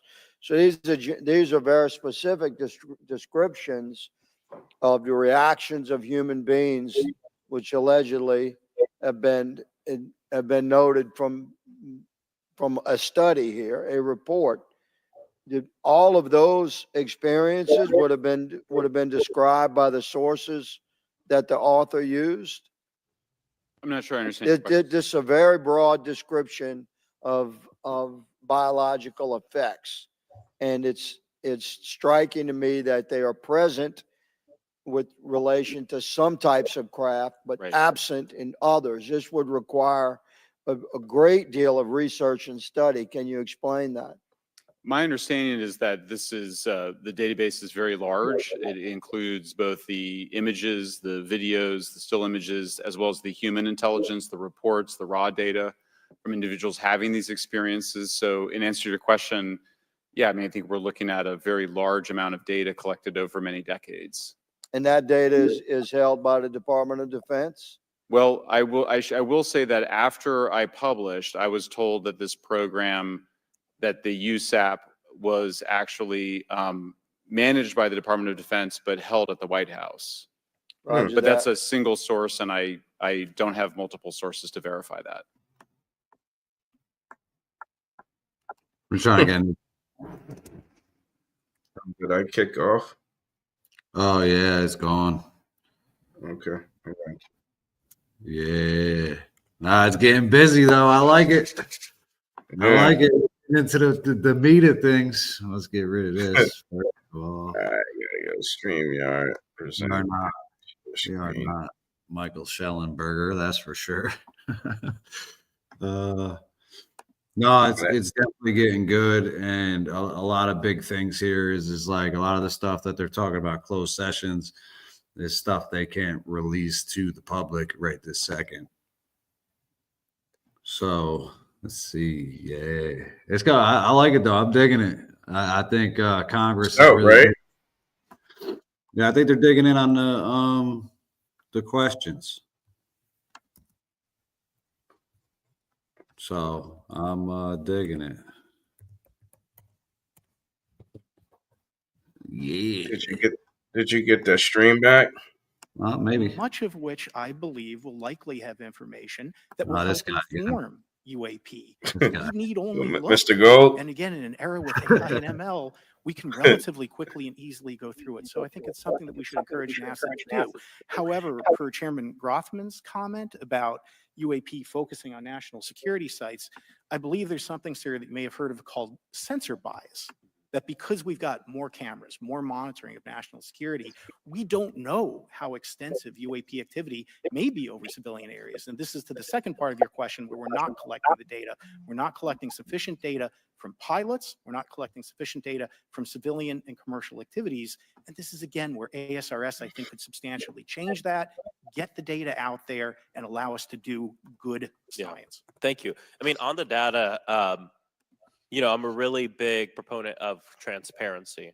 But obviously, there's always a little bit of balance that we have to have in government on transparency as well. I mean, last year, NASA appointed a director of UAP research in response to the recommendation by the independent study team. In the final report, there's a quote: despite numerous accounts and visuals, the absence of consistent, detailed, and curated observations means we do not presently have the body of data needed to make definite and scientific conclusions about UAP. Can you just talk really quickly about that balance of security and transparency? So I can say, having served at NASA, it is the most transparent organization I've ever been in. When we would have conversations of executive leadership, things would leak out almost instantly. So I can assure you, intentionally or not, Thanks, NASA is very Mr. Gold. transparent. I don't know if many of you have worked with engineers or scientists. They love to talk. So I believe that NASA is a paradigm of transparency, but we must have the ability and the data to be able to be transparent with. And if we're not gathering that, if we're not looking at it, then we can't bring NASA into the game and get to that good science that you need. You know, it was about a year ago, I was touring a facility with a pretty senior government official. We went by a certain hangar and they said, yeah, that's, you know, a company leases that out. We don't really know what's going on in there. We have no way of knowing what's going on in there. And there was a few of those, in fact, while we were driving around this facility. To what extent do you think that some of the UAP out there comes from off the books or unauthorized experimental aircraft? I mean, I think probably the vast majority of UAP are drones, experimental aircraft, weather conditions, which is why I say if we review the data, I think we're going to discover a lot about things we weren't even thinking about. But there is a percentage that isn't. And looking into those anomalies is how discoveries will be made. And relative to science, Congressman, if I can say, when NASA studies black holes, when NASA studies galaxies, we have instruments that are tailored to do so. With UAP, we're using cockpit gun cameras or cell phones. We could never do good science with that. And let me tell you, the NASA budget is under pressure. We need to make sure that the Artemis program is funded fully. We need to beat China to the moon and maintain our presence in low Earth orbit. So NASA would need more money to do this, but I think tailored instruments that would look at UAP in the same way that we have tailored instruments to look at astronomical data is important to gathering valuable and uniform information. If we were studying black holes by using fighter cockpit cameras, we probably wouldn't know that much about black holes. 100%. Well, I think it's important that federal leaders take the necessary steps to ensure that UAP does not pose threats to the American public as well, and that we have the necessary budgets to collect this data so we can actually see what's going on. And I'm fully supportive of funding the Artemis mission. I think it's very important. Also, a personal note, the pilot is a frat brother of mine. He is a member of the Phi Beta Sigma Fraternity Incorporated, and so I would love to see my fraternity make it to the moon. But Redwire is building the cameras for Artemis, so we will take some pictures of your frat brother and get them. There we go. Thank you so much. I yield back. Thank you. I will now recognize Ms. Luna for 5 minutes of questioning. Mr. Elizondo, to your knowledge, can you name the country and around time frame that the first back engineered UAP program started? Ma'am, unfortunately, I would not be able to have that conversation in public. Can anyone on the panel name that? None of you? This next question is for Mr. Gallaudet. To your knowledge, have any USOs ever outpaced our submarines? Yes, ma'am. At what magnitude? I don't have the exact speed, but again, a witness came to me, a credible former submarine officer, Through water, bro. observed it on sonar data. And this was in the North Atlantic during a storm, and it outpaced his submarine by orders of magnitude. Are you aware of any hotspots that currently exist off our shores in North America? Not with sufficiently credible data, ma'am. Okay, we've heard reports of there potentially being hotspots, maybe entry and exit points. Have you heard of any of that?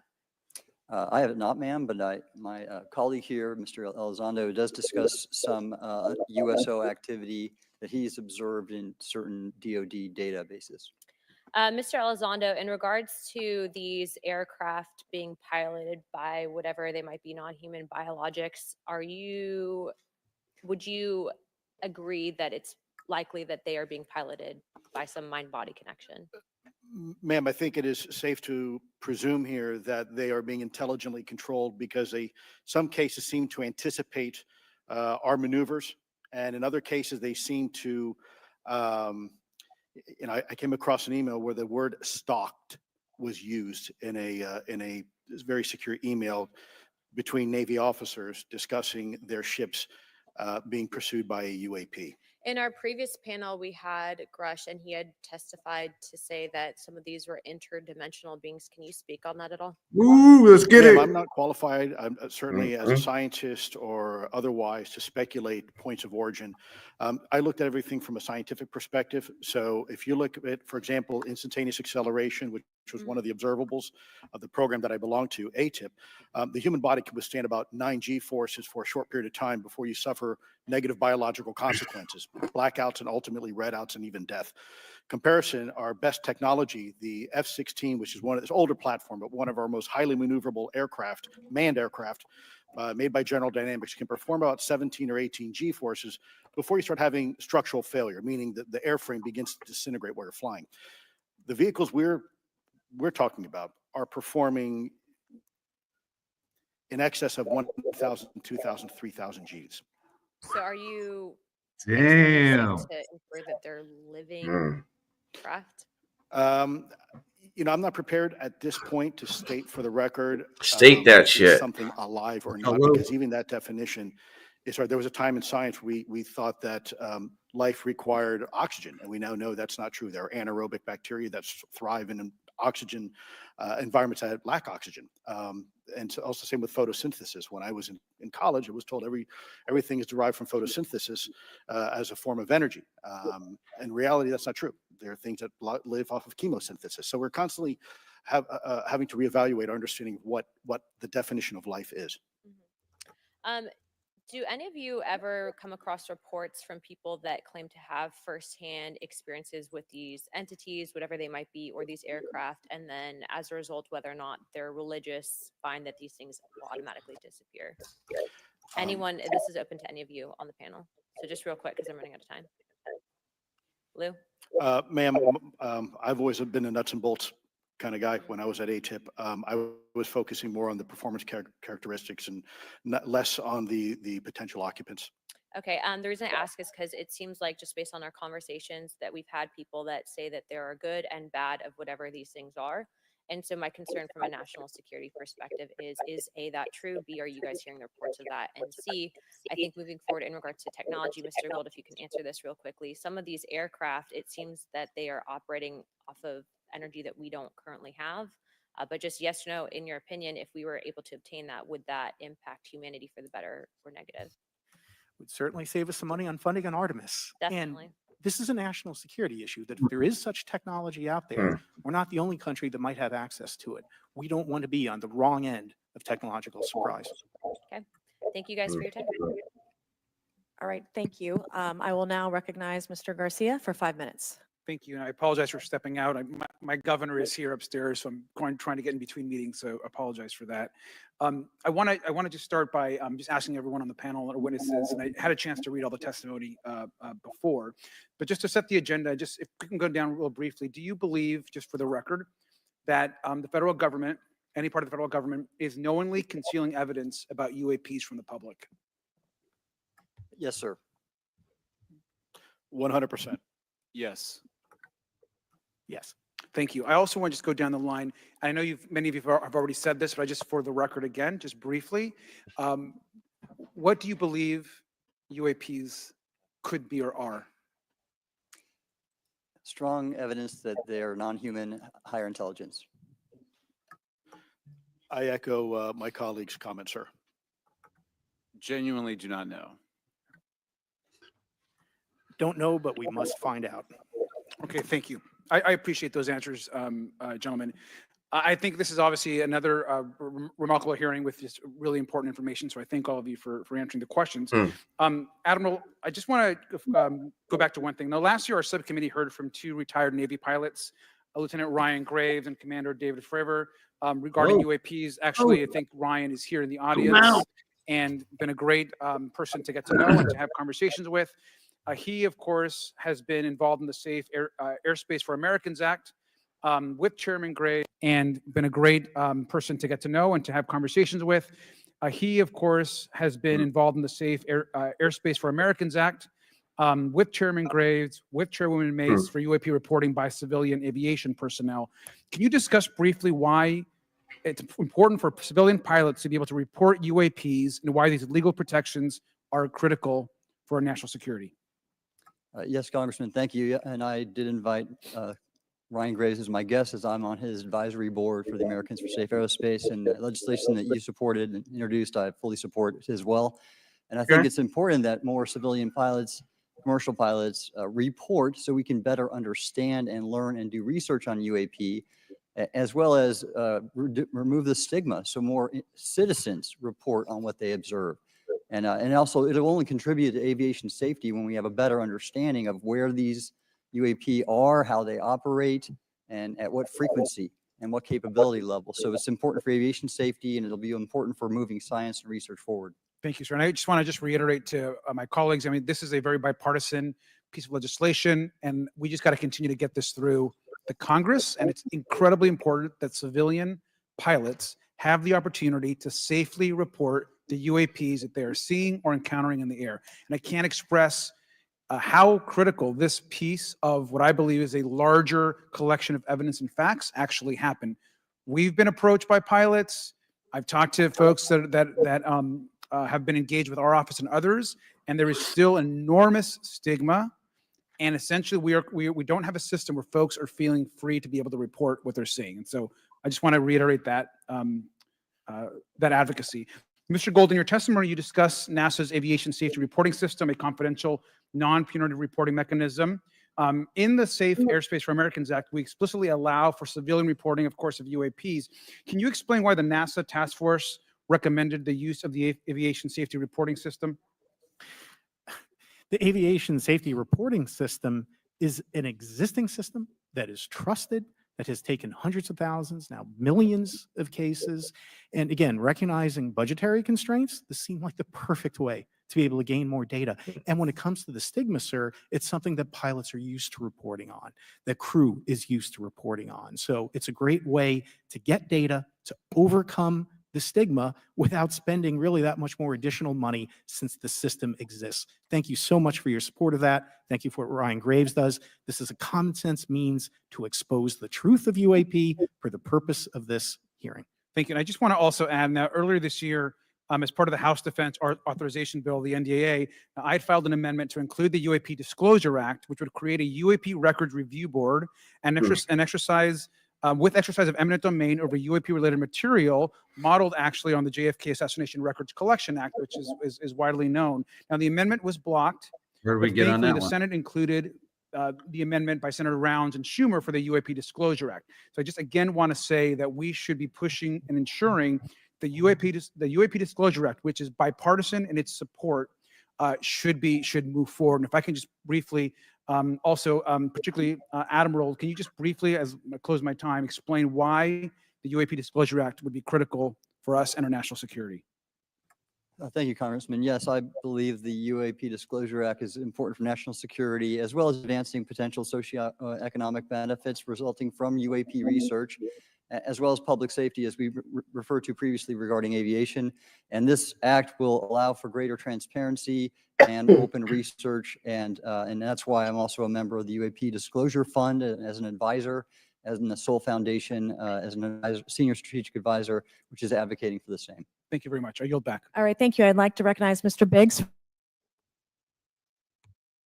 Chair, thank you for holding this committee. Thank you to the witnesses. Admiral, the video that is called the Go Fast video, the email that you've talked about being deleted, I just want to briefly cover this. You said that the email, the author was asking whether any of the recipients were aware of the classified technology demonstrations that it could explain the objects that were observed. And then you said the email disappears. Then you guys have a series of meetings. The commander of fleet forces and his operations officer never discussed the incident again. Is that right? Is that accurate? That's accurate, sir. And even during weekly meetings, it was never discussed again. My question for you is, you were in those meetings. Did you personally hear that nothing was going on about that?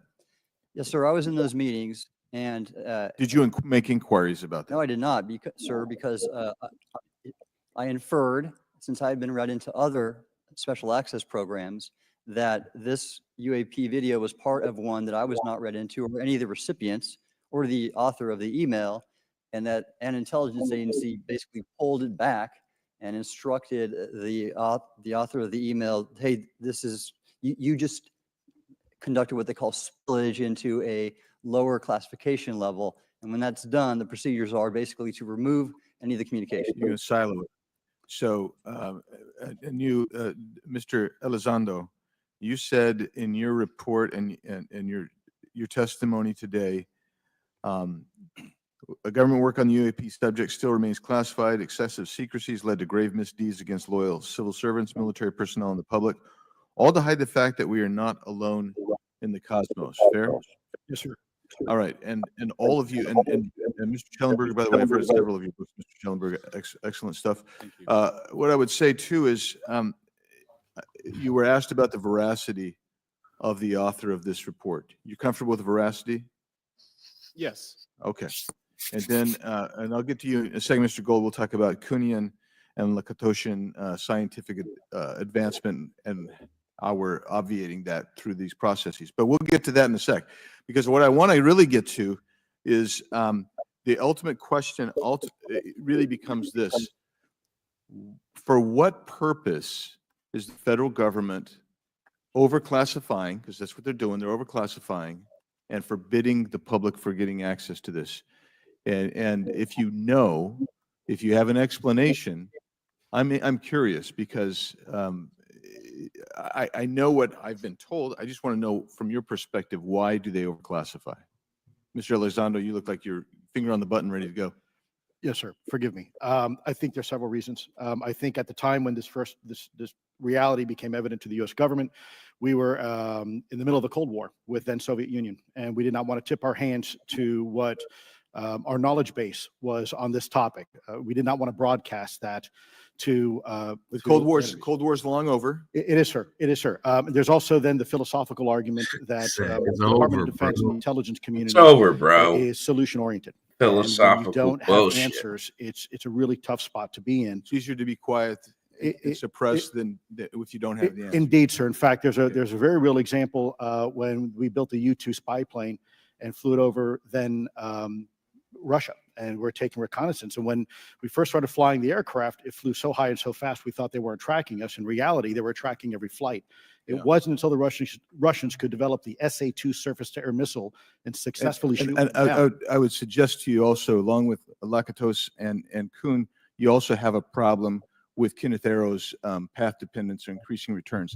That's one reason why they won't disclose it. It's too painful to admit.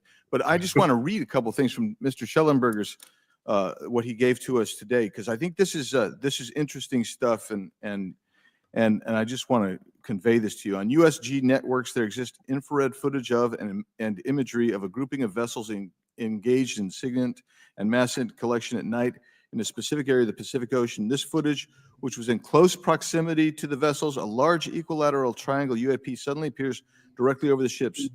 These three bright points are seen at each bottom corner of the UAP, which is observed to slowly rotate on its horizontal axis.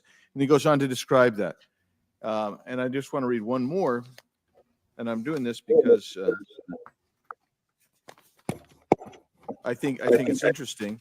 This stuff is interesting as anything. So let's get this one here, right here. While performing a routine airspace surveillance and control mission in the Eastern Air Defense Sector, an F-22 fighter observed multiple UAP contacts at mission altitude. Moving to intercept, the F-22 pilot noted multiple metallic orbs slightly smaller than a sedan hovering in place. Upon vectoring towards the UAPs, a smaller formation of the metallic orbs accelerated at rapid speed towards the F-22, which was unable to establish radar locks on the presumed hostile UAPs. The F-22 broke trajectory and attempted to evade, but was intercepted and boxed in by approximately 3 to 6 UAPs. And then I'll leave that there, but because I just have no more time left. Well, she's not looking. So let's just get into let's get into to part of this. I thought I would be saved by the bell. No. Let's talk about Kuhnian Lakatoshian type of scientific development.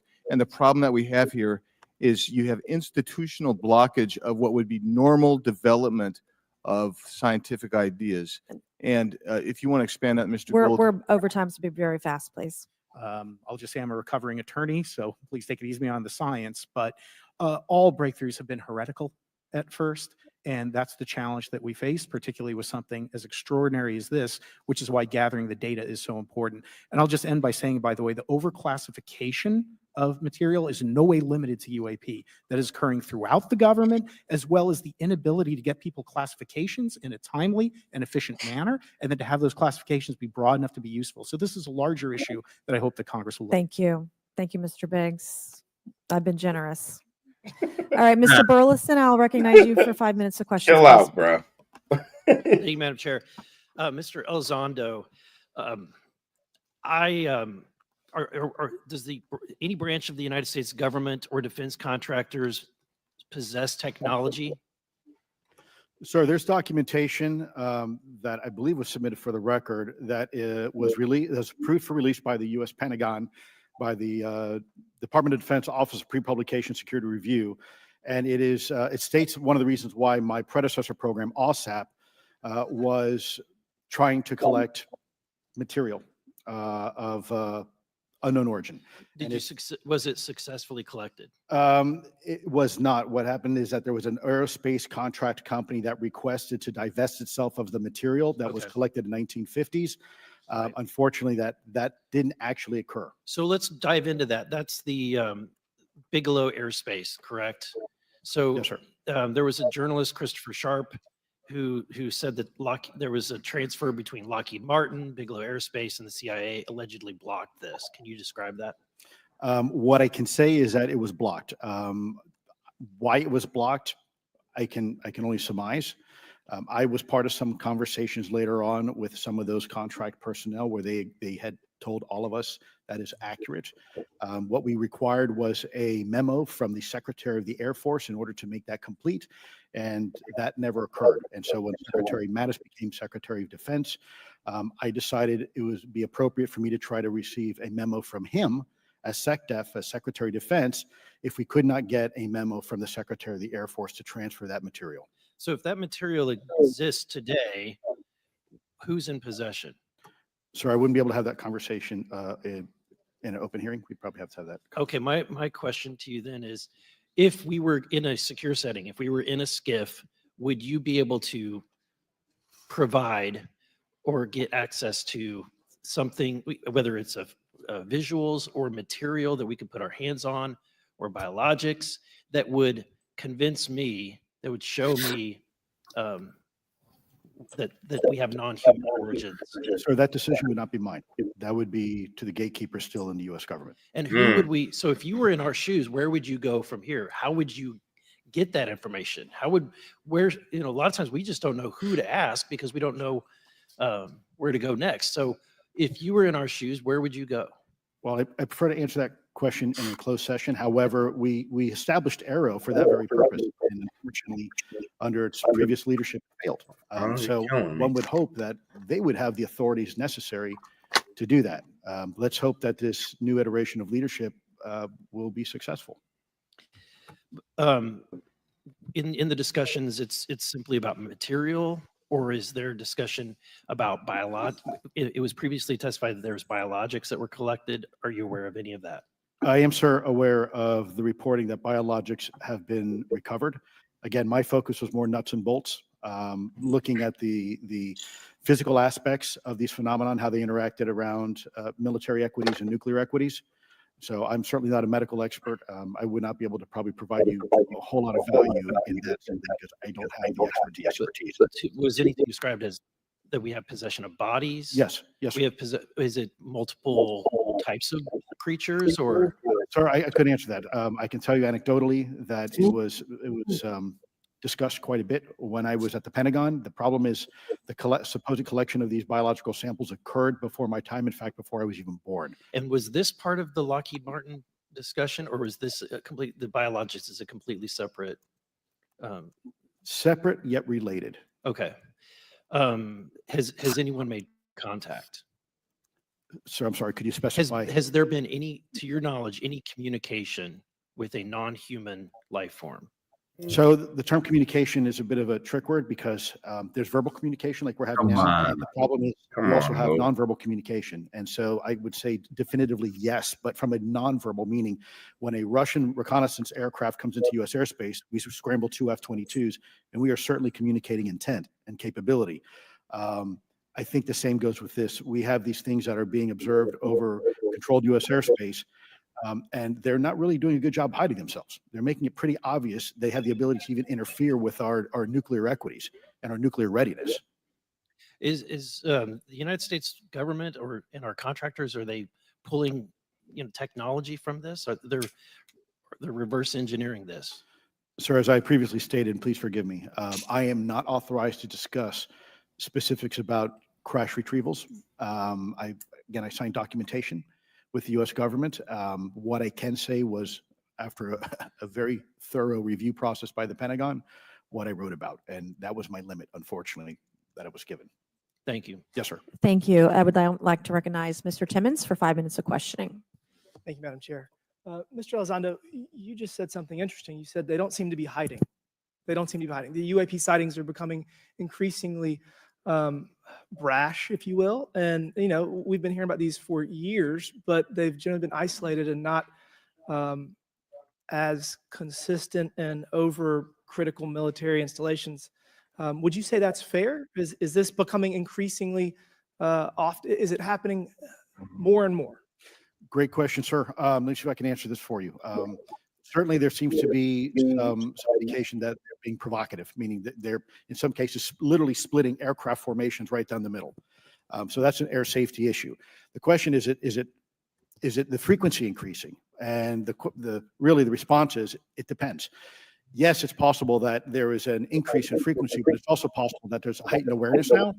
And there's also more pervasiveness of technology out there that's collecting this information and recording this information. So we're not quite sure yet if it's actually an increase in numbers of these events, or is it that we have better equipment now that to record these things and we have a better ability, if you will, to analyze these things. And that's my next question. It seems that a lot of these sightings occur near military installations. Do you think that these UAPs are intentionally targeting military installations, or do you think that we have increased abilities to monitor surrounding the military installations? Sir, maybe both. Part of my concern is we have something in the Department of Defense and the intelligence community called IPB, Initial Preparations of the Battle Space. And we use equities like ISR, intelligence, surveillance, and reconnaissance, and other type of equities and technologies to prep the battle space. And certainly, if I was wearing my national security hat, even if there was a 2% chance that there was some sort of hostile intent here, that's 2% higher than we really can accept. And so we need to figure out calculus, capabilities versus intent in order to identify if something is a national security threat. We've seen some of the capabilities, yet we have no idea in the intent. And so this is why this discussion is somewhat, I think, problematic from a governmental perspective, because we have no idea. Sure. Mr. Schellenberger, you're particularly familiar with the Langley Air Force Base incident a year ago. Are you familiar? Just from what I read. Just from what you've read? Yeah. I would imagine a large percentage of the American population became aware of that with the Wall Street Journal article. Would you agree with that? Yes. And were you aware of that incident prior to the Wall Street Journal article? No. to the rest of the panel, it was the Wall Street Journal article the first time that y'all were made aware of what was essentially an over 2-week UAP frenzy over Langley Air Force Base. Were y'all aware of this prior to the Wall Street Journal article? Anybody? Show of hands. Yes, sir.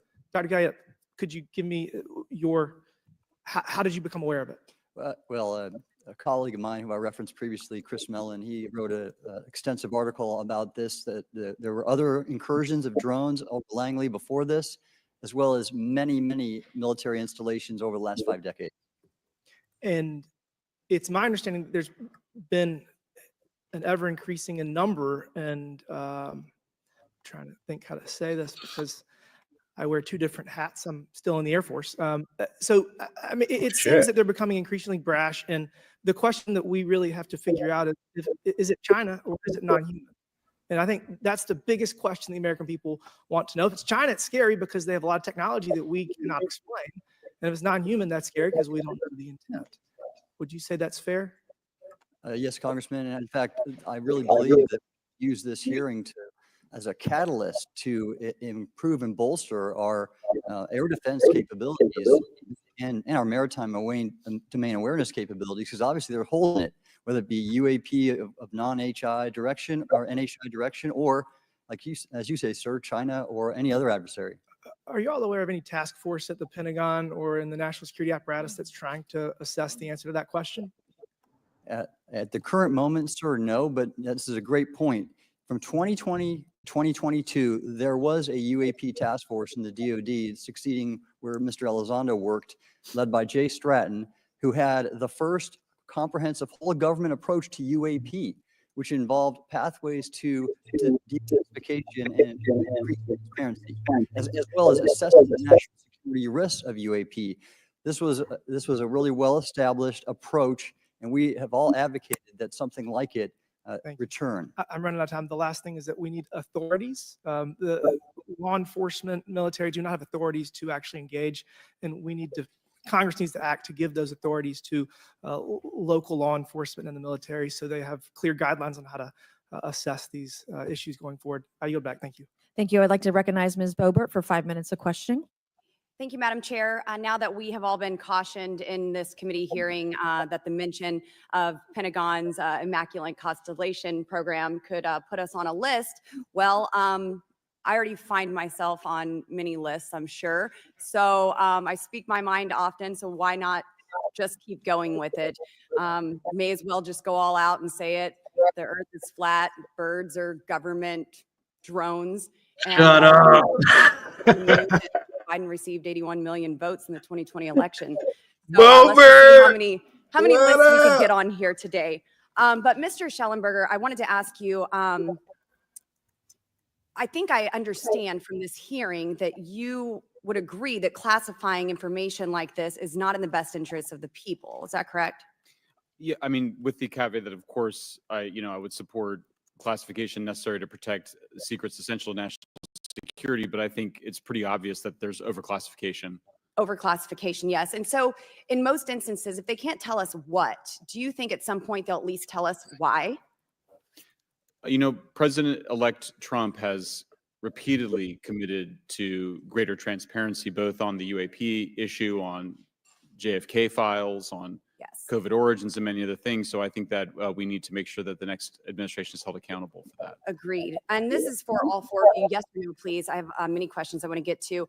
Are there any known instances of recovered materials or technologies that are not of human origin and maybe connected to any advanced bioscience defense programs within the USG?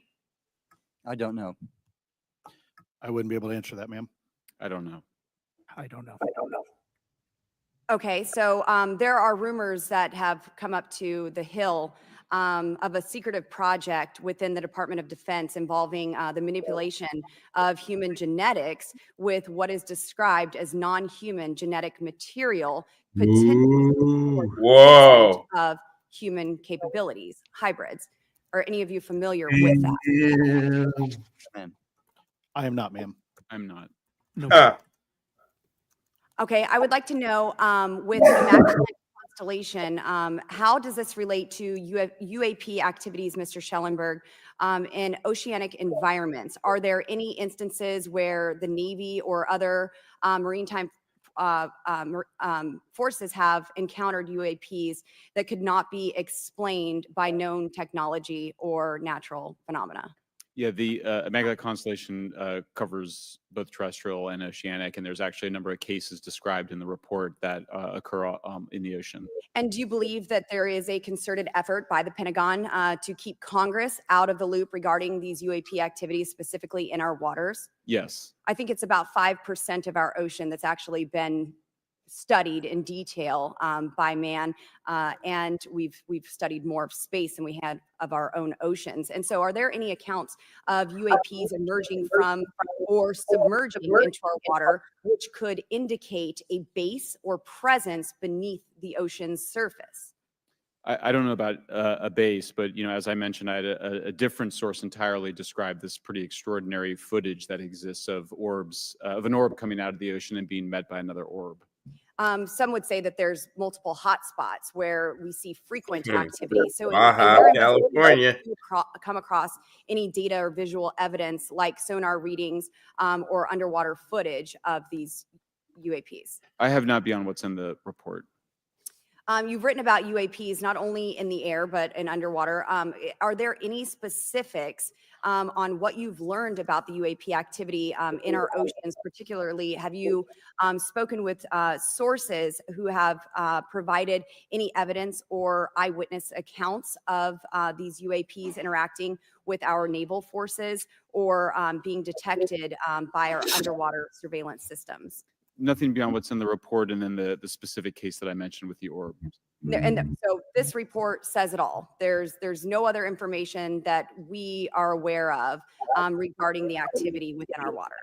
I have other sources that have told me that have shared a significant amount of information, but they're not comfortable with me sharing it at this point.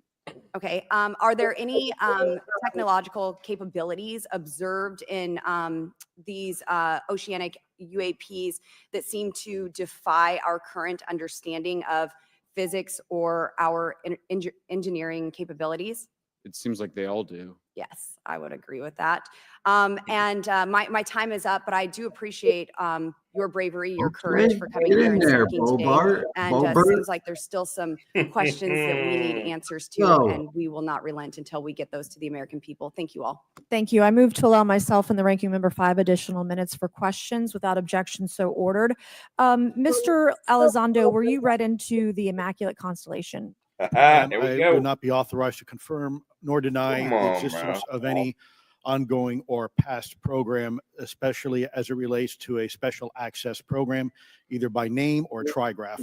Okay. And then does the U.S. government or private contractors, do they work with other foreign countries, China, for example, to exchange data, quote from a source, that intelligence data about UAP? Let me see if I can answer that a little bit more generally, ma'am, if I may. We do have foreign material exploitation programs. That is something that is widely known, and that term itself is unclassified. How exactly that works becomes a bit sensitive. The discussion we could certainly have in a closed session if you like. We do work with international partners and allies quite often, not just in military exercises and workups, but in other intelligence efforts as well. In terms of material that's given to private contractors, is certain material given to certain contractors because of their experience? So, for example, if it's related to submerged and undersea propulsion, would it go to a general contractor like General Dynamics? Yes, ma'am, absolutely correct. Different contractors have different levels of expertise. What's Lockheed's expertise? Aerospace, ma'am. In the UAP space, that's all that they wouldn't do submerged. No, I didn't say that, ma'am. Okay. Lockheed Martin and others do quite a bit of work both I didn't say that. in our atmosphere, in space, and Blue don't even want the underwater. bullet. There are certain efforts to. It's a tough question you're asking. Put me on the spot here. I'm looking for the answer. Yes, ma'am. No, they are involved in a lot. I would rather let Lockheed Martin explain the different bring Lockheed domains in that they are bitch. involved with. Probably am not authorized to discuss For that, real. but they are involved in a lot of different areas and domains. Admiral, flight safety risks for our pilots, based on what you've experienced and seen in your career. They're extensive, and one exercise I referred to where I received the email that was then deleted was the pilots, and this is worth bringing out. There are debunkers out there who have said the Go Fast video was just a balloon. That was only one video that was released. There were dozens of these encounters that pilots, friends of Ryan Graves, who's in this room right here, witnessed and caused significant safety concerns. Plane, And to almost call out an exercise and shut it down, which is very compressed, and the carrier's getting ready for deployment, and the pilots have to get certified to land on a carrier. It's extreme, to say the least. All right, I have two last questions. Real quickly, Mr. Schellenberger, how do we get more whistleblowers to come forward? Well, this hearing does, is very important, and obviously, I can't encourage whistleblowers to obtain information, but I can guarantee that I will protect them and go to prison to protect their identities. Okay, let's go, One Schellenberger. last question. The first hearing we had on this, I'd never been briefed on UAPs or what they were, biologics, non-human, et cetera. How would you define, each of you, my last question, how would you define non-human biologics, non-human intelligence? What are we actually talking about? Admiral, and we'll go down the line. I don't think it's a stretch when you look at the diversity of life on this planet and the size of this universe to think that there would be more diverse, higher order, non-human intelligences throughout the universe. And that's probably what's visiting us. I would take the scientific approach. The definition would be the ability to react to a stimulus in a manner that requires an intellectual thought process. I just don't know. Honest in our assumptions that we're looking for intelligence that could be biological. It might not. I just don't know. Non-biological, but what non-biological intelligence, what does that mean though? Artificial intelligence, ML, machines. We assume that all intelligence would be like us. And every time we look out in the universe, we are humbled relative to what we don't know in terms of the forms of intelligence and what it may take. I can assure you, I probably can't answer your question, but I think the ultimate answer is going to surprise I like us this all. guy. And then Mr. Garcia did a few We'll closing talk remarks. about it. And I know we're about to hit votes here, so I'll be brief. Just I want to thank you all for being here. I want to thank Chairwoman Mace especially for holding this important bipartisan hearing, and I want to thank all the committee members that are interested in this topic. I think our commitment to all of you and all the folks that have contacted us, and certainly to the advocates and the pilots, is that we need to continue investigating UAPs. I think the country the country is owed explanations and ensure that the safety of national security is always protected. This is a conversation and questioning that must continue. So I'm very grateful to all of you. And I also just want to add, just personally, I think it's really important for me. Two things guide my questioning and my observations on UAPs. One is we should always be guided by facts, science, and data, and stay serious on those issues. And the second thing is I think that we should not limit our imagination and our thoughts and our curiosity on what UAPs could actually be. And I think those two things for me are really important, and I'm grateful for all of you to be here. So with that, I yield back. Okay, and we have Mr. Ogles who is on the way. He's going to be here any second. Is that correct? Mr. Ogles. Check, and he'll be the last right there. with questions that we have today, and then we have votes. So we want to thank you all for being here. I want to thank Mr. Garcia and folks on both sides of the aisle for being here today and being patient. We have a lot more questions, and I hope that this will open the door to more hearings in the future. I obviously would like to know how much taxpayers are spending on this. You have the right to know, but also if we're spending money on something that doesn't exist, why are we spending the money? And if it does exist, why are we hiding it from the public? And of course, our national security is a huge issue, because if there's technology that could harm us or our allies that are in the hands of our adversaries, we obviously want to stay ahead of that to the best of our ability to ensure that that technology is not in the hands of someone who could use it against us or our allies anywhere in the world. So, Mr. Ogles, you're just in time, babe. I will recognize you for 5 minutes of questioning before we head on out today. Mr. Who? Called him babe, yo. His wife gonna be like, why she call you babe, yo? Y'all, it's my work wife. Well, thank you all for being here, and Madam Chairwoman, I out of breath because I sprinted to get here, but this is an important hearing. I think we all know that there's something going on. Mr. Elizondo, based on your knowledge of UAP sightings, do you believe it's fair to say that they are especially common near nuclear sites? Yes, sir. Mr. Congressman, I absolutely am convinced of that, as are my colleagues inside the government. And the reason why I pose that question, and this has been one of my talking points from the beginning, is, Oak Ridge is in Tennessee. The so-called weather balloon that drifted, that we now know was controlled, it passed near Oak Ridge. It obviously is a sensitive site, both of interest to our adversaries and to whatever else this is. Because we know that at military installations, at sensitive locations, such as nuclear facilities, that we're seeing this take place. So the question is what is it? Do you believe they've caused an irregular activity, and why might they be interested in those sites? Sir, in some cases, it's actually regular activity. You'd be surprised. There's actually documentation right now that's been submitted.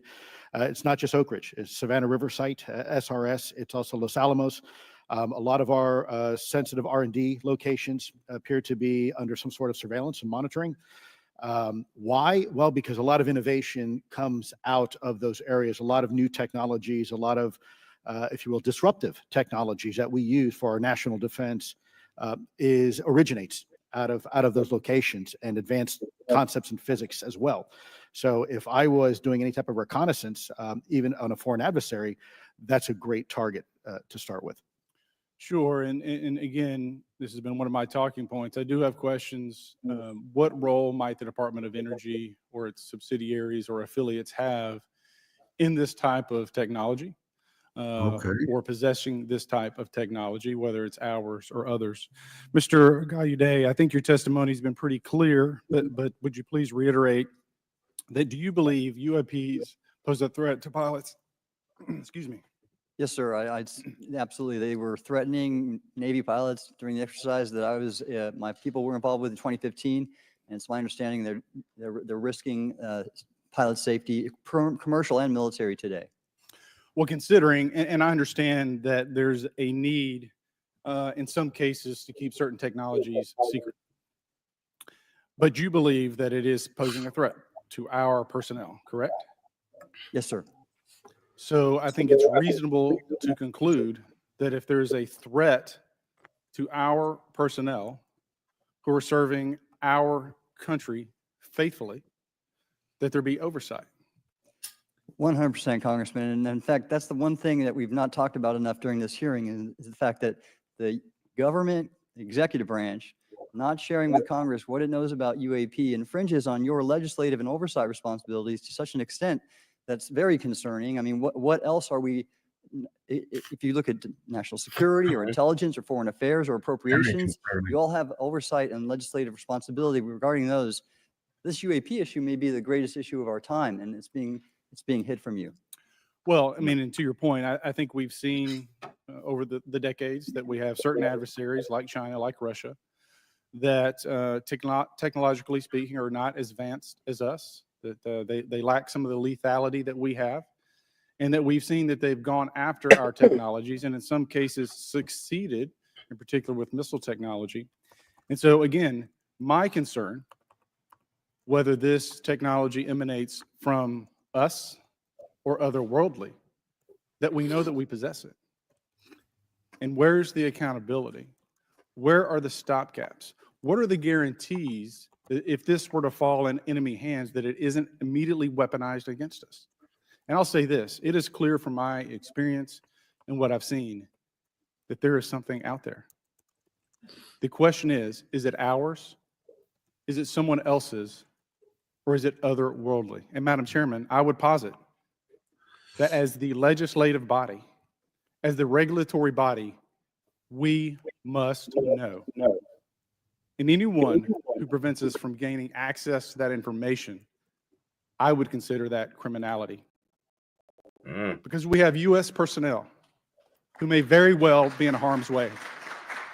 We have technology that ultimately may threaten our very existence. With that, Madam Chairman, I thank you for your indulgence, and I yield back.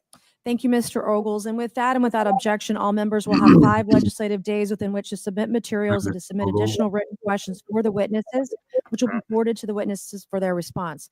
If there's no further business without objection, the subcommittee stands adjourned. All right. Yeah. That is all. All right, so let's recap real quick. Let's just jam that fucker right out of there. All right, let me get that. Boom. Oh, wait. So what'd you think? I don't know anything new. I didn't really disclose anything new. I was definitely looking forward to that, but whatever. They're getting it more on record, showing that, there is a shadow government that's keeping these secrets from everyone. Right, and there is real pushback for them to not have this information come out. And what I picked up from this, though, is that when it came to talking about private contractors, that's when they started to get weird. You know what I mean? They were like, okay, we'll talk about government. Well, that's the shadow government. Is those contractors, you know what I mean? Like, yeah, scary. They ain't want to say nothing about them. Right. And then another couple things that I had picked up from it is like that Mr. Gold fella who Michael Gold, he was like an ex-NASA special policy administrator or something like that. But he really seemed like he was like stoking the fear fire and was like, we need money for Artemis. We need money for Artemis. We need money for Artemis. Like that kind of stood out to me because for me, it's like, what is NASA for anymore? Yeah, he was definitely pushing for that. He wants that shit to fly. And that's the problem with a lot of this. It's like, okay, they're a threat. We need mad military money. We need new weapons. We need new satellites. We need money. Right. It's a weird form to me,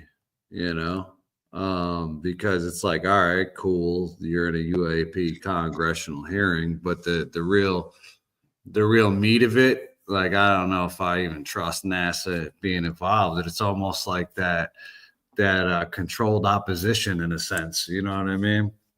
Yeah, space.com, and I think NASA was live streaming too, it's just like, they want to tune in. The Artemis is the new moon mission. Oh, really? Yeah, I have it up right here. First, yes, it's bananas. You pull it up. Let me see here. Let's see what we got here. Present, share screen, Artemis. All right, here we are. So this is NASA's website. That's cool. Right.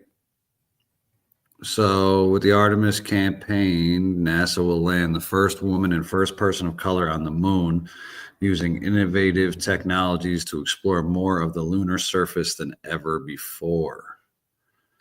I mean, first color, first woman, like straight. Okay. Could just be people, bro. Humans. Right. Humans on right. Like they could be whatever. Going to the fucking moon's epic, bro. Nobody, you know what I mean? Like, I don't need you to be like, oh, he's also black, by the way. Like, bro, I just went to the fucking moon. Fuck does my color have to do with this? That's wild. Yeah, well, that's like one of the things that stood out to me though is like it almost from Michael Gold sounded like a pledge like trying to get a pledge out of Congress for like money towards Artemis and towards NASA. But then also like there was certain highlights too of like that, you know, the 13-minute video that they spoke about in Kuwait, like where it's like crystal clear, high resolution. Helicopter, right? Yeah, right. That was new to me. That was new to me. So to me, it was like I don't know, there wasn't a ton new in terms of like questioning, but these like I don't understand why they only get so much time, because you really can't get into the deep stuff, and you really do have to ask these dudes 100 different kinds of questions 100 different kinds of ways, because they've already been asked a whole bunch. Like, and they're from you know, CIA. Like, these dudes got skills. They got training in this shit. Yeah, so that's the Artemis. Yeah, it's so I don't know. To me, there was a couple other notes I had made here. Let me see here. Well, you know, another big thing that stood out to me was the use of the word cabal. Like, they're saying that there is this like underground, off the books, like organization that's pushing for this stuff not to come out. They're threatening their lives, bro. They're threatening to kill them. They're threatening to, you know, cut their brake lines and shit. You know what I mean? Yeah. So, which is that was echoing. Yeah. The private contractor thing was crazy too, because it was like, as soon as they started saying private contractor, they were like, yeah, let me chill. I like the submarine, the USO, the UAP flying past the nuclear submarine, making it look like it was a little trawling boat. That's pretty dope.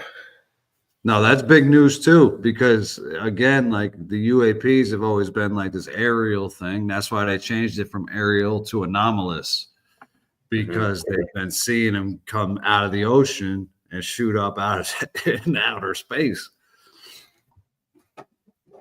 Yeah, maybe Artemis is going to check out those bases on the moon. That would be sick, dude. Well, it's crazy because one of the there.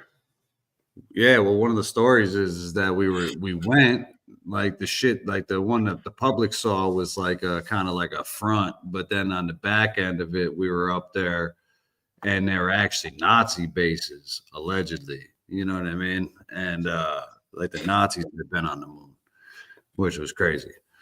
You know what? Because the Hopi Indian had the Nazi logo. You know what I mean? It was much older than the Nazis. So it could be the Nazi symbol could just be an ancient alien symbol. They've seen it way back. Yeah. You know? Yeah, they've seen it. They've seen it in like you said, the Hopis, and then like in a lot of Buddhist culture.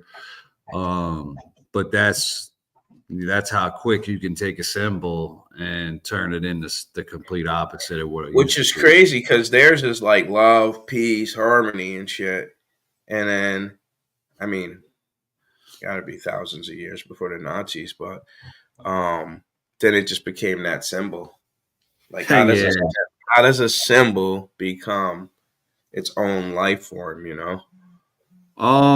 Because it was a symbol of hate, bro. You know what I mean? Like, they took it, and it's unfortunate because they took that, and Hitler took it as like, I don't know. To me, he wanted to convert that straight purity into a straight hatred, you know, and he thought he was doing good, though.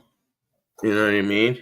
Like, he still could have co-opted this symbol as a version for good, but his own twisted version of good. You know what I mean? Like, he really believed he was doing something positive. Well, he certainly did think he was doing something out of the ordinary. You know what I mean? So, like, he was like saving the white race, saving, you know, purity. like whatever it was. I mean, it's just comes down to being a homicidal maniac too, though. yeah, man, it really does. It really does. Yeah, that's really what it is, man. But again, in terms of like technology, though, he pushed all of his scientists and all of his like the occultists to find the Holy Grail, to find the Spear of Destiny, to find like certain things, the Ark of the Covenant. You know what I mean? Like to be more powerful in a sense. You know. So then that was ancient aliens he was searching for then. Because I mean that what you described is basically the ancient aliens, all of that shit, you know, he's searching for it. Other life forms, higher life forms. Right. Well, allegedly the idea was that they had found an inner Earth civilization or an extraterrestrial civilization and had bases in Antarctica. And that's why Admiral Byrd had gone down there like the second or third time he went down there, bro. He went down there with like a crazy, it was Operation High Jump. Let me see if I can grab it real quick.